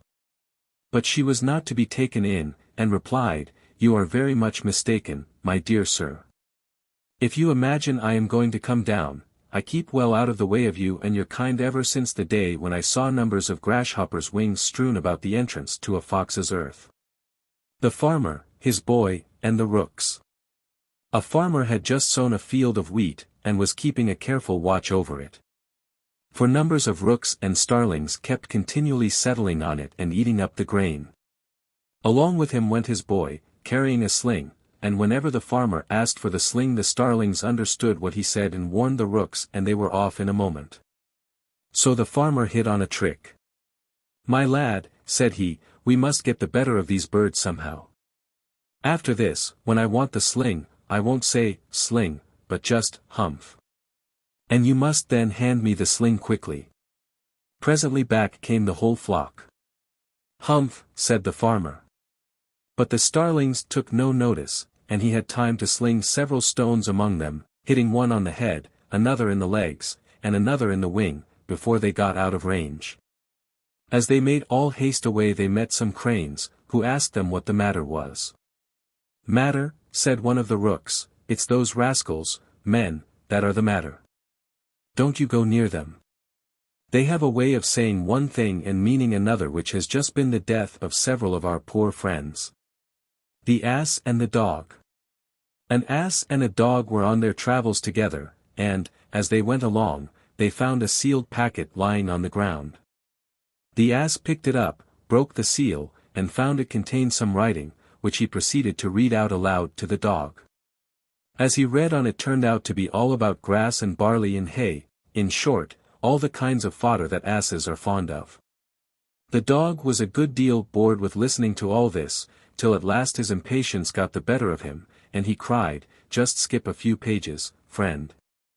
And see if there isn't something about meat and bones." The ass glanced all through the packet, but found nothing of the sort, and said so. Then the dog said in disgust, "Oh, throw it away, do, what's the good of a thing like that? The ass carrying the image. A certain man put an image on the back of his ass to take it to one of the temples of the town. As they went along the road, all the people they met uncovered and bowed their heads out of reverence for the image. But the ass thought they were doing it out of respect for himself, and began to give himself airs accordingly. At last he became so conceited that he imagined he could do as he liked, and, by way of protest against the load he was carrying, he came to a full stop and flatly declined to proceed any further.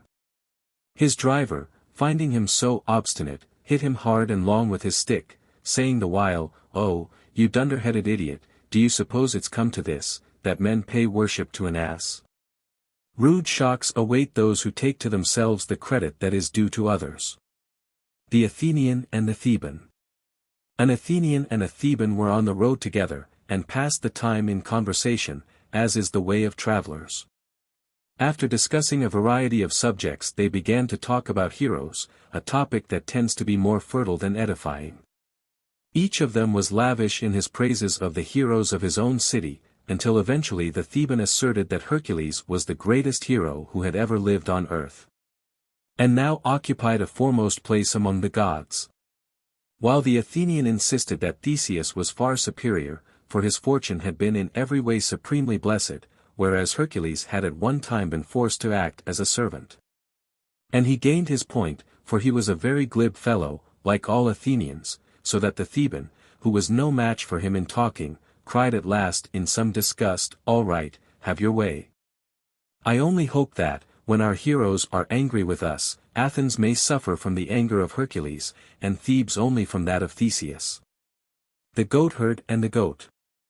A goatherd was one day gathering his flock to return to the fold, when one of his goats strayed and refused to join the rest. He tried for a long time to get her to return by calling and whistling to her, but the goat took no notice of him at all, so at last he threw a stone at her and broke one of her horns. In dismay, he begged her not to tell his master, but she replied, "You silly fellow, my horn would cry aloud even if I held my tongue.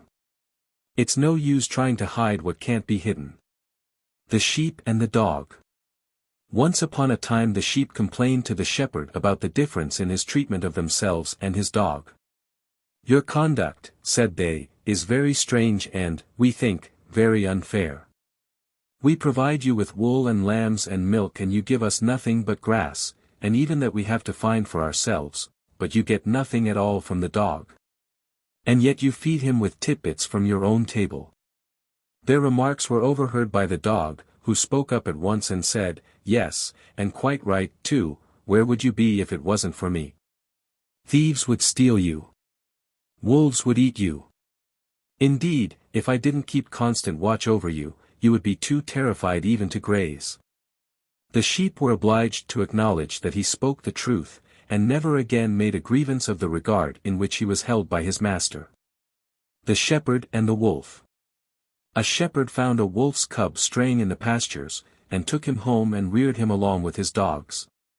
When the cub grew to his full size, if ever a wolf stole a sheep from the flock, he used to join the dogs in hunting him down. It sometimes happened that the dogs failed to come up with the thief, and, abandoning the pursuit, returned home. The wolf would on such occasions continue the chase by himself, and when he overtook the culprit, would stop and share the feast with him, and then return to the shepherd. But if some time passed without a sheep being carried off by the wolves, he would steal one himself and share his plunder with the dogs. The shepherd's suspicions were aroused, and one day he caught him in the act, and, fastening a rope round his neck, hung him on the nearest tree. What's bred in the bone is sure to come out in the flesh. The lion, Jupiter, and the elephant. The lion, for all his size and strength, and his sharp teeth and claws, is a coward in one thing: he can't bear the sound of a cock crowing, and runs away whenever he hears it. He complained bitterly to Jupiter for making him like that. But Jupiter said it wasn't his fault, he had done the best he could for him, and, considering this was his only failing, he ought to be well content. The lion, however, wouldn't be comforted, and was so ashamed of his timidity that he wished he might die. In this state of mind, he met the elephant and had a talk with him. He noticed that the great beast cocked up his ears all the time, as if he were listening for something, and he asked him why he did so. Just then a gnat came humming by, and the elephant said, "Do you see that wretched little buzzing insect? I'm terribly afraid of its getting into my ear. If it once gets in, I'm dead and done for." The lion's spirits rose at once when he heard this, for, he said to himself, if the elephant, huge as he is afraid of a gnat, I needn't be so much ashamed of being afraid of a cock, who is 10,000 times bigger than a gnat. The pig and the sheep. A pig found his way into a meadow where a flock of sheep were grazing. The shepherd caught him, and was proceeding to carry him off to the butcher's when he set up a loud squealing and struggled to get free. The sheep rebuked him for making such a to-do, and said to him, "The shepherd catches us regularly and drags us off just like that, and we don't make any fuss." "No, I dare say not," replied the pig, "but my case and yours are altogether different. He only wants you for wool, but he wants me for bacon." The gardener and his dog. A gardener's dog fell into a deep well, from which his master used to draw water for the plants in his garden with a rope and a bucket. Failing to get the dog out by means of these, the gardener went down into the well himself in order to fetch him up. But the dog thought he had come to make sure of drowning him.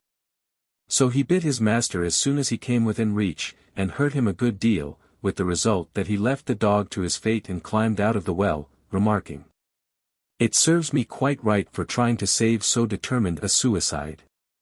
The rivers and the sea. Once upon a time all the rivers combined to protest against the action of the sea in making their waters salt. "When we come to you," said they to the sea, "we are sweet and drinkable, but when once we have mingled with you, our waters become as briny and unpalatable as your own." The sea replied shortly, "Keep away from me and you'll remain sweet." The lion in love. A lion fell deeply in love with the daughter of a Katagar and wanted to marry her. But her father was unwilling to give her to so fearsome a husband, and yet didn't want to offend the lion, so he hit upon the following expedient. He went to the lion and said, "I think you will make a very good husband for my daughter, but I cannot consent to your union unless you let me draw your teeth and pare your nails. For my daughter is terribly afraid of them." The lion was so much in love that he readily agreed that this should be done. When once, however, he was thus disarmed, the Katagar was afraid of him no longer, but drove him away with his club. The beekeeper. A thief found his way into an apiary when the beekeeper was away, and stole all the honey. When the keeper returned and found the hives empty, he was very much upset and stood staring at them for some time. Before long the bees came back from gathering honey, and, finding their hives overturned and the keeper standing by, they made for him with their stings. At this he fell into a passion and cried, "You ungrateful scoundrels, you let the thief who stole my honey get off scot-free, and then you go and sting me who have always taken such care of you. When you hit back make sure you have got the right man." The wolf and the horse. A wolf on his rambles came to a field of oats, but, not being able to eat them, he was passing on his way when a horse came along. "Look," said the wolf, "here's a fine field of oats. For your sake I have left it untouched, and I shall greatly enjoy the sound of your teeth munching the ripe grain." But the horse replied, "If wolves could eat oats, my fine friend, you would hardly have indulged your ears at the cost of your belly. There is no virtue in giving to others what is useless to oneself." The bat, the bramble, and the seagull. A bat, a bramble, and a seagull went into partnership and determined to go on a trading voyage together. The bat borrowed a sum of money for his venture. The bramble laid in a stock of clothes of various kinds, and the seagull took a quantity of lead, and so they set out. By and by a great storm came on, and their boat with all the cargo went to the bottom, but the three travelers managed to reach land. Ever since then the seagull flies to and fro over the sea, and every now and then dives below the surface, looking for the lead he's lost. While the bat is so afraid of meeting his creditors that he hides away by day and only comes out at night to feed. And the bramble catches hold of the clothes of everyone who passes by, hoping some day to recognize and recover the lost garments. All men are more concerned to recover what they lose than to acquire what they lack. The dog and the wolf. A dog was lying in the sun before a farmyard gate when a wolf pounced upon him and was just going to eat him up. But he begged for his life and said, "You see how thin I am and what a wretched meal I should make you now, but if you will only wait a few days my master is going to give a feast. All the rich scraps and pickings will fall to me and I shall get nice and fat, then will be the time for you to eat me." The wolf thought this was a very good plan and went away. Some time afterwards he came to the farmyard again, and found the dog lying out of reach on the stable roof. "Come down," he called, "and be eaten, you remember our agreement." But the dog said coolly, "My friend, if ever you catch me lying down by the gate there again, don't you wait for any feast. Once bitten, twice shy. The wasp and the snake. A wasp settled on the head of a snake, and not only stung him several times, but clung obstinately to the head of his victim. Maddened with pain the snake tried every means he could think of to get rid of the creature, but without success. At last he became desperate, and crying, "Kill you I will, even at the cost of my own life," he laid his head with the wasp on it under the wheel of a passing wagon, and they both perished together. The Eagle and the Beetle. An eagle was chasing a hare, which was running for dear life and was at her wit's end to know where to turn for help. Presently she espied a beetle, and begged it to aid her. So when the eagle came up the beetle warned her not to touch the hare, which was under its protection.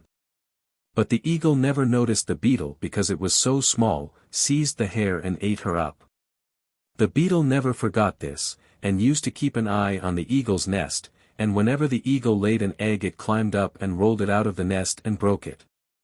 At last the eagle got so worried over the loss of her eggs that she went up to Jupiter, who is the special protector of eagles, and begged him to give her a safe place to nest in, so he let her lay her eggs in his lap.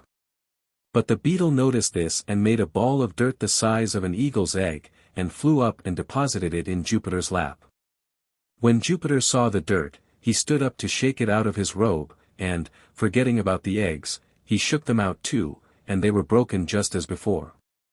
Ever since then, they say, eagles never lay their eggs at the season when beetles are about. The weak will sometimes find ways to avenge an insult, even upon the strong. The Fowler and the Lark. A fowler was setting his nets for little birds when a lark came up to him and asked him what he was doing. "I am engaged in founding a city," said he, and with that he withdrew to a short distance and concealed himself. The lark examined the nets with great curiosity, and presently, catching sight of the bait, hopped on to them in order to secure it, and became entangled in the meshes. The fowler then ran up quickly and captured her. "What a fool I was," said she, "but at any rate, if that's the kind of city you are founding, it'll be a long time before you find fools enough to fill it." The Fisherman Piping. A fisherman who could play the flute went down one day to the seashore with his nets and his flute. And, taking his stand on a projecting rock, began to play a tune, thinking that the music would bring the fish jumping out of the sea. He went on playing for some time, but not a fish appeared, so at last he threw down his flute and cast his net into the sea, and made a great haul of fish. When they were landed and he saw them leaping about on the shore, he cried, "You rascals! You wouldn't dance when I piped, but now I've stopped, you can do nothing else." The Weasel and the Man. A man once caught a weasel, which was always sneaking about the house, and was just going to drown it in a tub of water, when it begged hard for its life, and said to him, "Surely you haven't the heart to put me to death. Think how useful I have been in clearing your house of the mice and lizards which used to infest it, and show your gratitude by sparing my life." "You have not been altogether useless, I grant you," said the man, "but who killed the fowls? Who stole the meat? No, no. You do much more harm than good, and die you shall." The Plowman, the Ass, and the Ox. A plowman yoked his ox and his ass together, and set to work to plow his field. It was a poor makeshift of a team, but it was the best he could do, as he had but a single ox. At the end of the day, when the beasts were loosed from the yoke, the ass said to the ox, "Well, we've had a hard day, which of us is to carry the master home?" The ox looked surprised at the question. "Why," said he, to be sure, as usual. Demades and his fable. Demades the orator was once speaking in the assembly at Athens. But the people were very inattentive to what he was saying, so he stopped and said, "Gentlemen, I should like to tell you one of Aesop's fables." This made everyone listen intently. Then Demades began, "Demeter, a swallow, and an eel were once traveling together, and came to a river without a bridge. The swallow flew over it, and the eel swam across, and then he stopped." "What happened to Demeter?" cried several people in the audience. "Demeter," he replied, "is very angry with you for listening to fables when you ought to be minding public business." The monkey and the dolphin. When people go on a voyage they often take with them lapdogs or monkeys as pets to while away the time. Thus it fell out that a man returning to Athens from the east had a pet monkey on board with him. As they neared the coast of Attica a great storm burst upon them, and the ship capsized.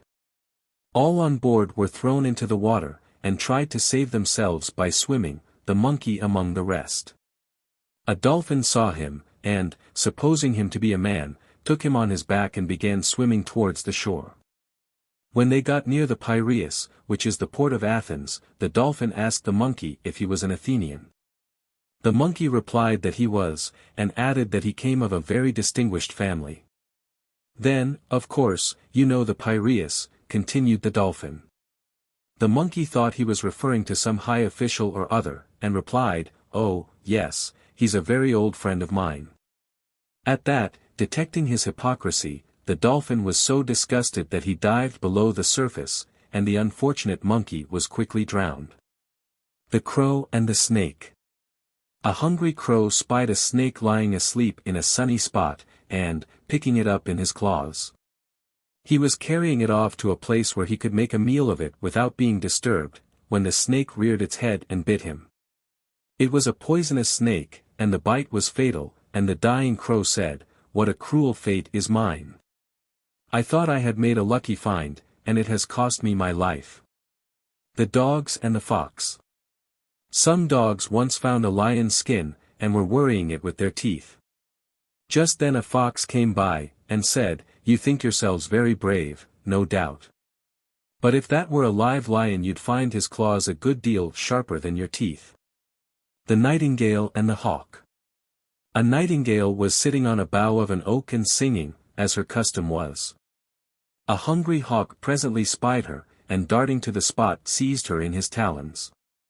He was just about to tear her in pieces when she begged him to spare her life. "I'm not big enough," she pleaded, "to make you a good meal. You ought to seek your prey among the bigger birds." The hawk eyed her with some contempt. "You must think me very simple," said he, "if you suppose I am going to give up a certain prize on the chance of a better of which I see at present no signs." The rose and the amaranth. A rose and an amaranth blossomed side by side in a garden, and the amaranth said to her neighbor, "How I envy you your beauty and your sweet scent. No wonder you are such a universal favorite." But the rose replied with a shade of sadness in her voice, "Ah, my dear friend, I bloom but for a time, my petals soon wither and fall, and then I die. But your flowers never fade, even if they are cut, for they are everlasting." The man, the horse, the ox, and the dog. One winter's day, during a severe storm, a horse, an ox, and a dog came and begged for shelter in the house of a man. He readily admitted them, and, as they were cold and wet, he lit a fire for their comfort, and he put oats before the horse, and hay before the ox, while he fed the dog with the remains of his own dinner. When the storm abated, and they were about to depart, they determined to show their gratitude in the following way. They divided the life of man among them, and each endowed one part of it with the qualities which were peculiarly his own. The horse took youth, and hence young men are high-mettled and impatient of restraint. The ox took middle age, and accordingly men in middle life are steady and hard-working. While the dog took old age, which is the reason why old men are so often peevish and ill-tempered, and, like dogs, attached chiefly to those who look to their comfort, while they are disposed to snap at those who are unfamiliar or distasteful to them. The wolves, the sheep, and the ram. The wolves sent a deputation to the sheep with proposals for a lasting peace between them, on condition of their giving up the sheepdogs to instant death. The foolish sheep agreed to the terms, but an old ram, whose years had brought him wisdom, interfered and said, "How can we expect to live at peace with you? Why, even with the dogs at hand to protect us, we are never secure from your murderous attacks." The swan. The swan is said to sing but once in its life, when it knows that it is about to die. A certain man, who had heard of the song of the swan, one day saw one of these birds for sale in the market, and bought it and took it home with him. A few days later he had some friends to dinner, and produced the swan, and bade it sing for their entertainment, but the swan remained silent. In course of time, when it was growing old, it became aware of its approaching end and broke into a sweet, sad song. When its owner heard it, he said angrily, "If the creature only sings when it is about to die, what a fool I was that day I wanted to hear its song. I ought to have wrung its neck instead of merely inviting it to sing." The snake and Jupiter. A snake suffered a good deal from being constantly trodden upon by man and beast. Owing partly to the length of his body and partly to his being unable to raise himself above the surface of the ground, so he went and complained to Jupiter about the risks to which he was exposed. But Jupiter had little sympathy for him. "I dare say," said he, "that if you had bitten the first that trod on you, the others would have taken more trouble to look where they put their feet." The wolf and his shadow. A wolf, who was roaming about on the plain when the sun was getting low in the sky, was much impressed by the size of his shadow, and said to himself, "I had no idea I was so big. Fancy my being afraid of a lion.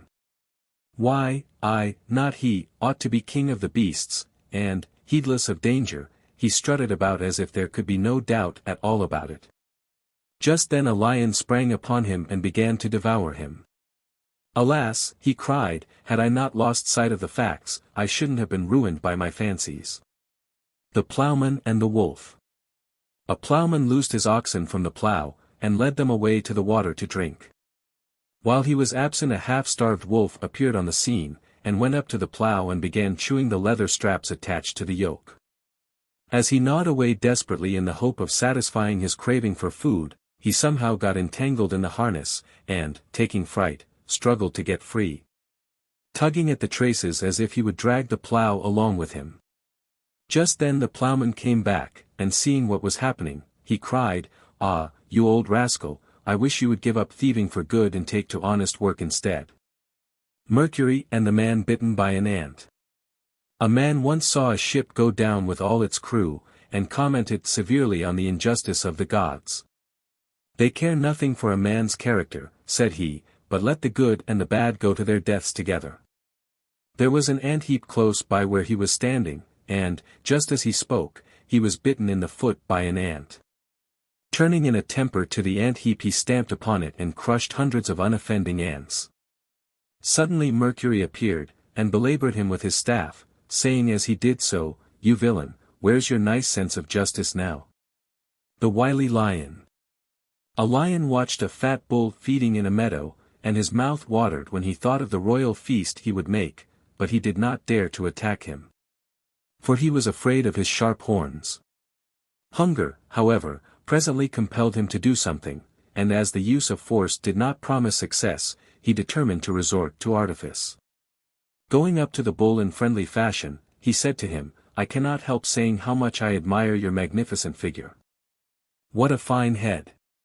What powerful shoulders and thighs!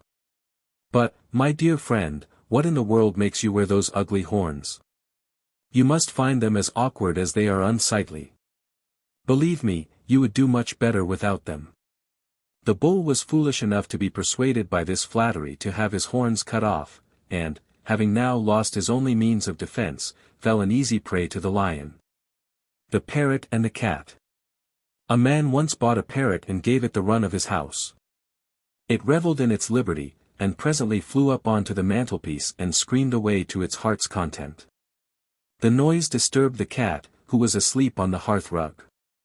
Looking up at the intruder, she said, "Who may you be, and where have you come from?" The parrot replied, "Your master has just bought me and brought me home with him." "You impudent bird," said the cat, "how dare you, a newcomer, make a noise like that? Why, I was born here, and have lived here all my life, and yet, if I venture to mew, they throw things at me and chase me all over the place." "Look here, mistress," said the parrot, "you just hold your tongue. My voice they delight in, but yours is a perfect nuisance." The Stag and the Lion. A stag was chased by the hounds, and took refuge in a cave, where he hoped to be safe from his pursuers. Unfortunately the cave contained a lion, to whom he fell an easy prey. "Unhappy that I am," he cried, "I am saved from the power of the dogs only to fall into the clutches of a lion. Out of the frying pan into the fire." The Impostor. A certain man fell ill, and, being in a very bad way, he made a vow that he would sacrifice 100 oxen to the gods if they would grant him a return to health. Wishing to see how he would keep his vow, they caused him to recover in a short time. Now, he hadn't an ox in the world, so he made 100 little oxen out of tallow and offered them up on an altar, at the same time saying, "Ye gods, I call you to witness that I have discharged my vow." The gods determined to be even with him, so they sent him a dream, in which he was bidden to go to the seashore and fetch 100 crowns which he was to find there. Hastening in great excitement to the shore, he fell in with a band of robbers, who seized him and carried him off to sell as a slave, and when they sold him 100 crowns was the sum he fetched. Do not promise more than you can perform. The Dogs and the Hides. Once upon a time a number of dogs, who were famished with hunger, saw some hides steeping in a river, but couldn't get at them because the water was too deep. So they put their heads together, and decided to drink away at the river till it was shallow enough for them to reach the hides. But long before that happened they burst themselves with drinking. The Lion, the Fox, and the Ass. A lion, a fox, and an ass went out hunting together. They had soon taken a large booty, which the lion requested the ass to divide between them. The ass divided it all into 3 equal parts, and modestly begged the others to take their choice, at which the lion, bursting with fury, sprang upon the ass and tore him to pieces. Then, glaring at the fox, he bade him make a fresh division. The fox gathered almost the whole in one great heap for the lion's share, leaving only the smallest possible morsel for himself. "My dear friend," said the lion, "how did you get the knack of it so well?" The fox replied, "Me? Oh, I took a lesson from the ass. Happy is he who learns from the misfortunes of others." The Fowler, the Partridge, and the Cock. One day, as a fowler was sitting down to a scanty supper of herbs and bread, a friend dropped in unexpectedly. The larder was empty. So he went out and caught a tame partridge, which he kept as a decoy, and was about to wring her neck when she cried, "Surely you won't kill me? Why, what will you do without me next time you go fowling? How will you get the birds to come to your nets?" He let her go at this, and went to his henhouse, where he had a plump young cock. When the cock saw what he was after, he too pleaded for his life, and said, "If you kill me, how will you know the time of night? And who will wake you up in the morning when it is time to get to work?" The fowler, however, replied, "You are useful for telling the time, I know. But, for all that, I can't send my friend supperless to bed." And therewith he caught him and wrung his neck. The Gnat and the Lion. A gnat once went up to a lion and said, "I am not in the least afraid of you, I don't even allow that you are a match for me in strength." "What does your strength amount to after all?" "That you can scratch with your claws and bite with your teeth, just like a woman in a temper, and nothing more. But I'm stronger than you, if you don't believe it, let us fight and see." So saying, the gnat sounded his horn, and darted in and bit the lion on the nose.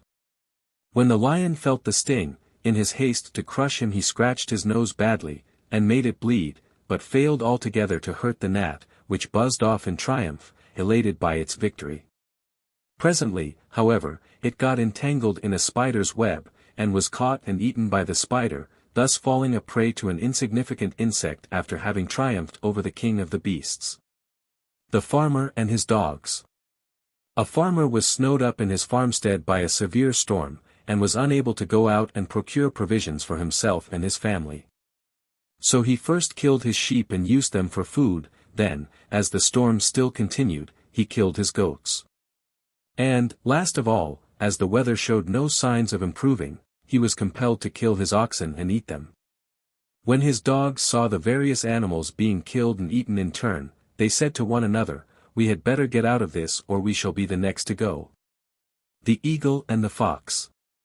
An eagle and a fox became great friends and determined to live near one another. They thought that the more they saw of each other the better friends they would be. So the eagle built a nest at the top of a high tree, while the fox settled in a thicket at the foot of it and produced a litter of cubs. One day the fox went out foraging for food, and the eagle, who also wanted food for her young, flew down into the thicket, caught up the fox's cubs, and carried them up into the tree for a meal for herself and her family. When the fox came back, and found out what had happened, she was not so much sorry for the loss of her cubs as furious because she couldn't get at the eagle and pay her out for her treachery. So she sat down not far off and cursed her. But it wasn't long before she had her revenge. Some villagers happened to be sacrificing a goat on a neighboring altar, and the eagle flew down and carried off a piece of burning flesh to her nest. There was a strong wind blowing, and the nest caught fire, with the result that her fledglings fell half-roasted to the ground.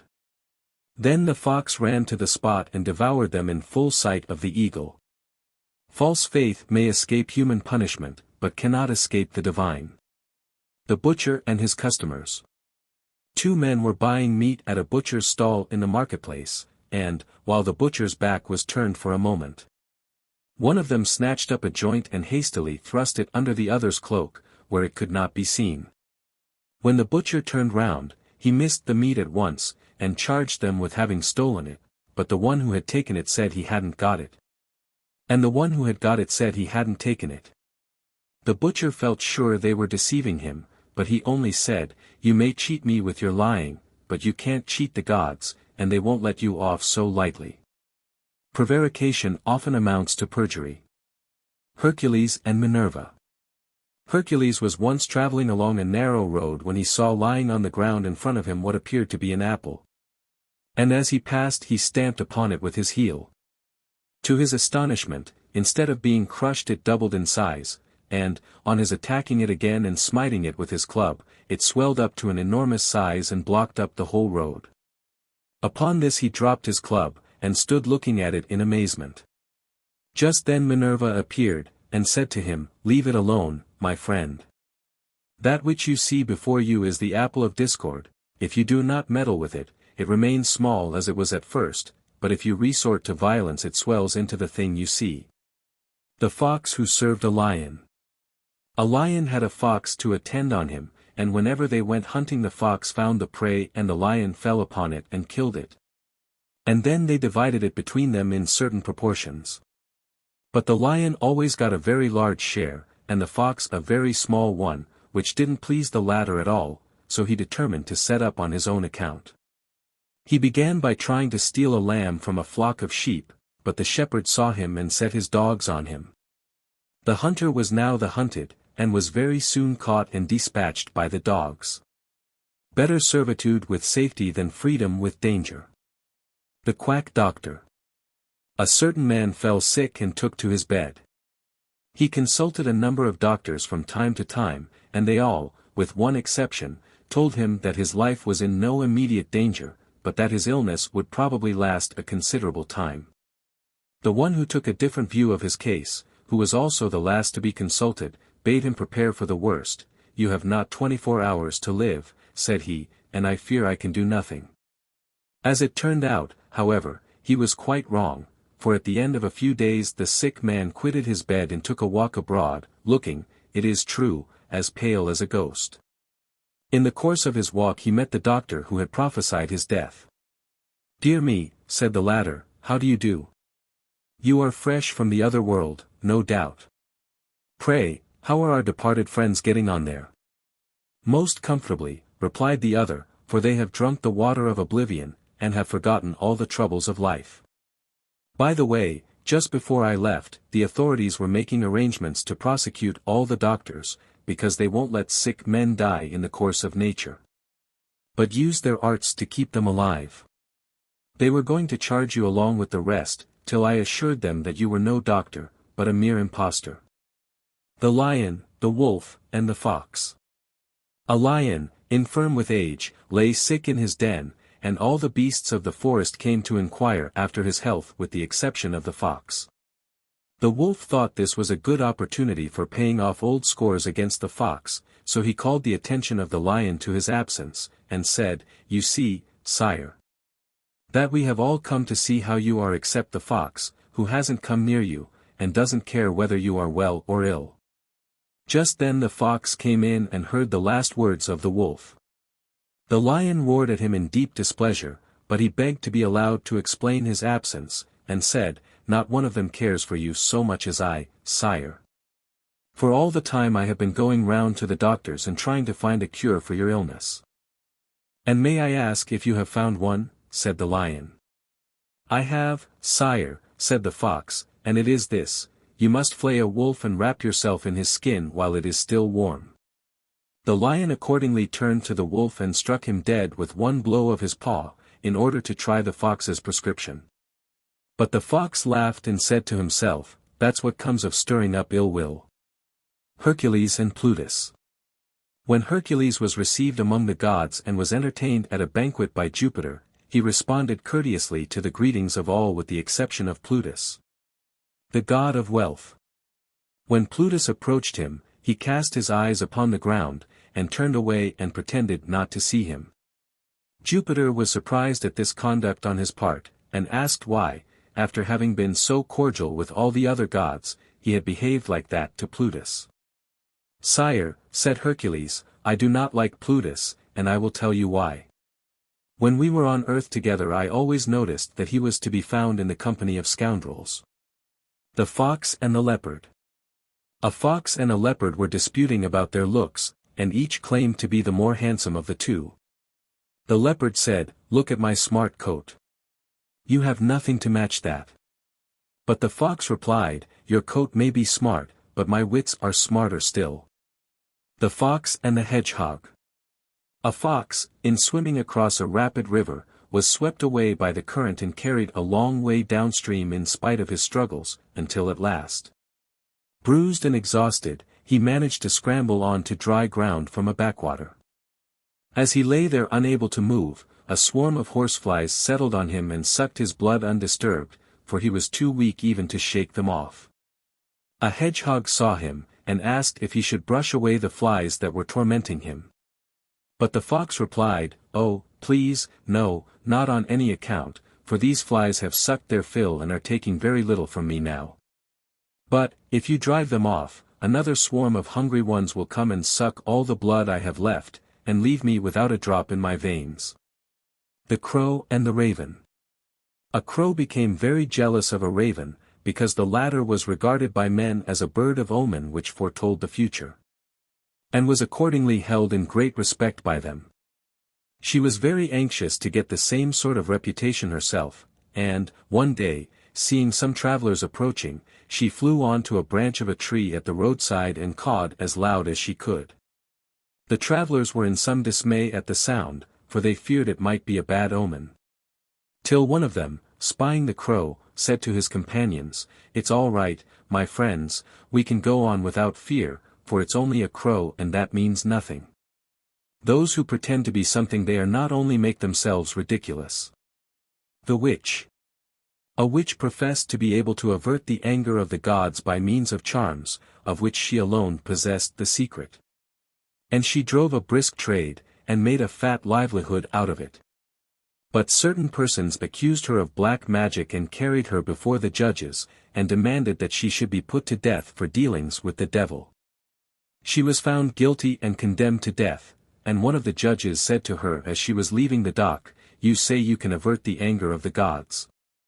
How comes it, then, that you have failed to disarm the enmity of men?" The old man and death. An old man cut himself a bundle of faggots in a wood and started to carry them home.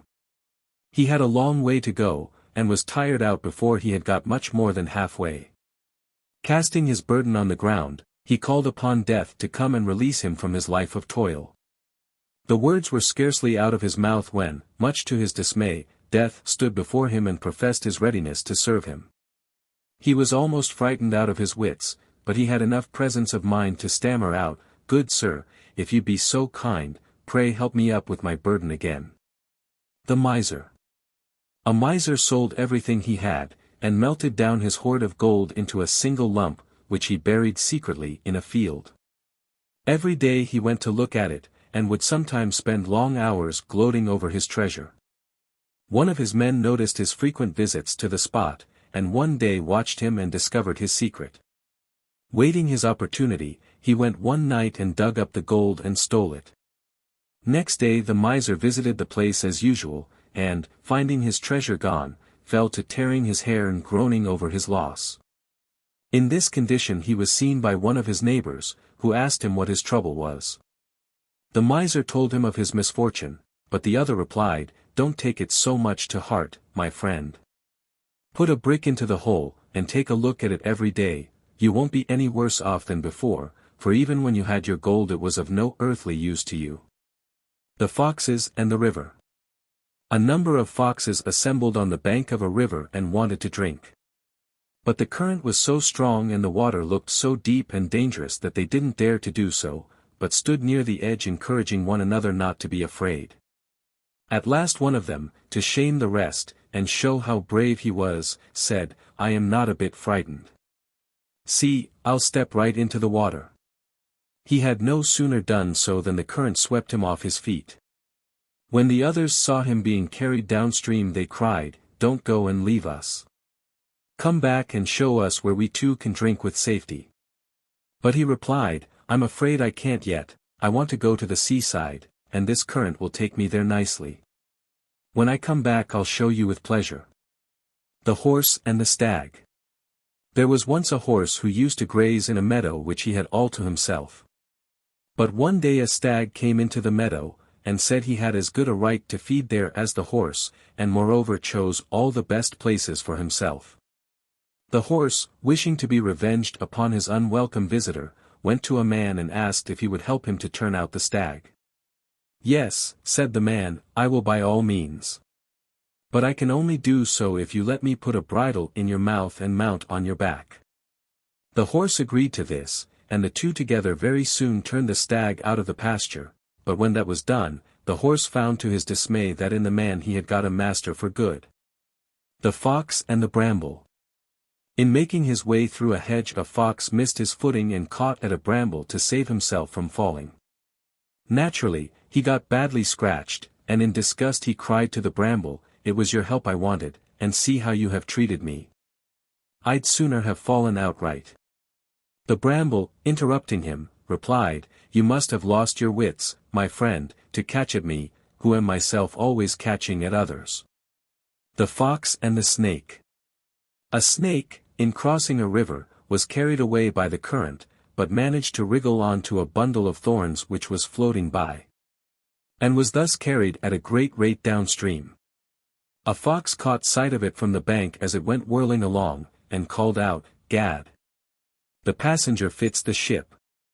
The lion, the fox, and the stag. A lion lay sick in his den, unable to provide himself with food. So he said to his friend the fox, who came to ask how he did, "My good friend, I wish you would go to yonder wood and beguile the big stag, who lives there. To come to my den, I have a fancy to make my dinner off a stag's heart and brains." The fox went to the wood and found the stag and said to him, "My dear sir, you're in luck. You know the lion, our king, well, he's at the point of death, and has appointed you his successor to rule over the beasts. I hope you won't forget that I was the first to bring you the good news. And now I must be going back to him, and, if you take my advice, you'll come too and be with him at the last." The stag was highly flattered, and followed the fox to the lion's den, suspecting nothing. No sooner had he got inside than the lion sprang upon him, but he misjudged his spring, and the stag got away with only his ears torn, and returned as fast as he could to the shelter of the wood. The fox was much mortified, and the lion, too, was dreadfully disappointed, for he was getting very hungry in spite of his illness. So he begged the fox to have another try at coaxing the stag to his den. "It'll be almost impossible this time," said the fox, "but I'll try."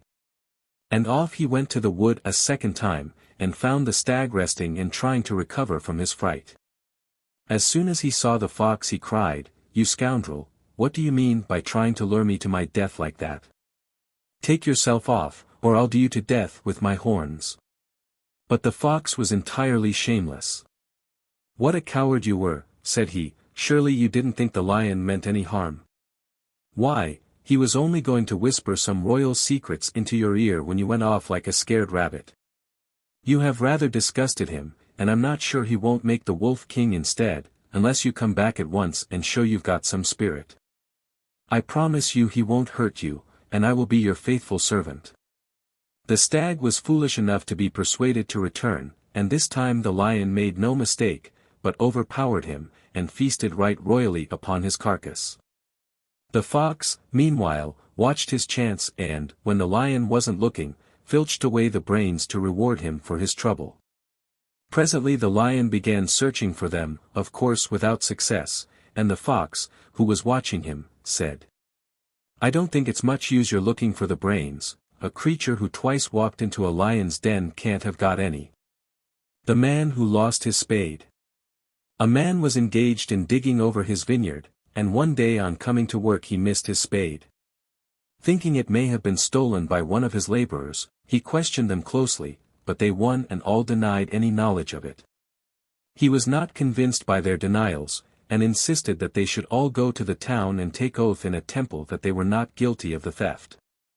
This was because he had no great opinion of the simple country deities, but thought that the thief would not pass undetected by the shrewder gods of the town. When they got inside the gates the first thing they heard was the town crier proclaiming a reward for information about a thief who had stolen something from the city temple. "Well," said the man to himself, "it strikes me I had better go back home again. If these town gods can't detect the thieves who steal from their own temples, it's scarcely likely they can tell me who stole my spade." The partridge and the fowler. A fowler caught a partridge in his nets, and was just about to wring its neck when it made a piteous appeal to him to spare its life and said, "Do not kill me. But let me live and I will repay you for your kindness by decoying other partridges into your nets." "No," said the fowler, "I will not spare you. I was going to kill you anyhow, and after that treacherous speech you thoroughly deserve your fate." The runaway slave. A slave, being discontented with his lot, ran away from his master. He was soon missed by the latter, who lost no time in mounting his horse and setting out in pursuit of the fugitive. He presently came up with him, and the slave, in the hope of avoiding capture, slipped into a treadmill and hid himself there. "Aha," said his master, "that's the very place for you, my man." The hunter and the woodman. A hunter was searching in the forest for the tracks of a lion, and, catching sight presently of a woodman engaged in felling a tree. He went up to him and asked him if he had noticed a lion's footprints anywhere about, or if he knew where his den was. The woodman answered, "If you will come with me, I will show you the lion himself." The hunter turned pale with fear, and his teeth chattered as he replied, "Oh, I'm not looking for the lion, thanks, but only for his tracks." The serpent and the eagle. An eagle swooped down upon a serpent and seized it in his talons with the intention of carrying it off and devouring it. But the serpent was too quick for him and had its coils round him in a moment, and then there ensued a life-and-death struggle between the two. A countryman, who was a witness of the encounter, came to the assistance of the eagle, and succeeded in freeing him from the serpent and enabling him to escape. In revenge the serpent spat some of his poison into the man's drinking horn. Heated with his exertions, the man was about to slake his thirst with a draught from the horn, when the eagle knocked it out of his hand, and spilled its contents upon the ground. One good turn deserves another. The rogue and the oracle. A rogue laid a wager that he would prove the oracle at Delphi to be untrustworthy by procuring from it a false reply to an inquiry by himself. So he went to the temple on the appointed day with a small bird in his hand, which he concealed under the folds of his cloak, and asked whether what he held in his hand were alive or dead. If the oracle said, dead, he meant to produce the bird alive; if the reply was, alive, he intended to wring its neck and show it to be dead. But the oracle was one too many for him, for the answer he got was this: stranger, whether the thing that you hold in your hand be alive or dead is a matter that depends entirely on your own will. The Horse and the Ass. A horse, proud of his fine harness, met an ass on the high road. As the ass with his heavy burden moved slowly out of the way to let him pass, the horse cried out impatiently that he could hardly resist kicking him to make him move faster. The ass held his peace, but did not forget the other's insolence. Not long afterwards the horse became broken-winded, and was sold by his owner to a farmer. One day, as he was drawing a dung cart, he met the ass again, who in turn derided him and said, "Aha! You never thought to come to this, did you, you who were so proud? Where are all your gay trappings now?" The dog chasing a wolf. A dog was chasing a wolf, and as he ran he thought what a fine fellow he was, and what strong legs he had, and how quickly they covered the ground. "Now, there's this wolf," he said to himself, "what a poor creature he is, he's no match for me, and he knows it, and so he runs away." But the wolf looked round just then and said, "Don't you imagine I'm running away from you, my friend, it's your master I'm afraid of." Grief and his due. When Jupiter was assigning the various gods their privileges, it so happened that Grief was not present with the rest, but when all had received their share, he too entered and claimed his due. Jupiter was at a loss to know what to do, for there was nothing left for him. However, at last he decided that to him should belong the tears that are shed for the dead. Thus it is the same with Grief as it is with the other gods. The more devoutly men render to him his due, the more lavish is he of that which he has to bestow. It is not well, therefore, to mourn long for the departed, else Grief, whose sole pleasure is in such mourning, will be quick to send fresh cause for tears. The hawk, the kite, and the pigeons. The pigeons in a certain dovecot were persecuted by a kite, who every now and then swooped down and carried off one of their number. So they invited a hawk into the dovecot to defend them against their enemy. But they soon repented of their folly, for the hawk killed more of them in a day than the kite had done in a year. The woman and the farmer. A woman, who had lately lost her husband, used to go every day to his grave and lament her loss.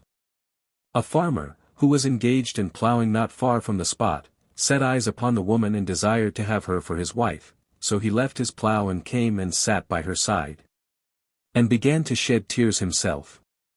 She asked him why he wept, and he replied, "I have lately lost my wife, who was very dear to me, and tears ease my grief." "And I," said she, "have lost my husband." And so for a while they mourned in silence. Then he said, "Since you and I are in like case, shall we not do well to marry and live together? I shall take the place of your dead husband, and you, that of my dead wife." The woman consented to the plan, which indeed seemed reasonable enough, and they dried their tears. Meanwhile, a thief had come and stolen the oxen which the farmer had left with his plough. On discovering the theft, he beat his breast and loudly bewailed his loss. When the woman heard his cries, she came and said, "Why, are you weeping still?" To which he replied, "Yes, and I mean it this time." Prometheus and the making of man. At the bidding of Jupiter, Prometheus set about the creation of man and the other animals. Jupiter, seeing that mankind, the only rational creatures, were far outnumbered by the irrational beasts, bade him redress the balance by turning some of the latter into men. Prometheus did as he was bidden, and this is the reason why some people have the forms of men but the souls of beasts.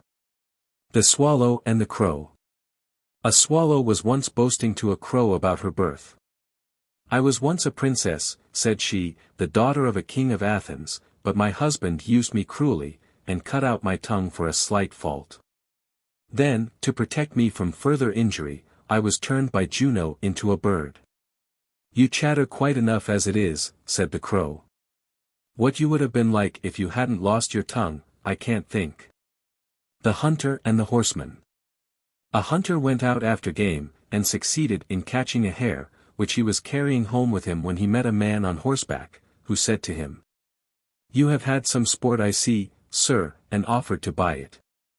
The hunter readily agreed, but the horseman had no sooner got the hare in his hands than he set spurs to his horse and went off at full gallop. The hunter ran after him for some little distance.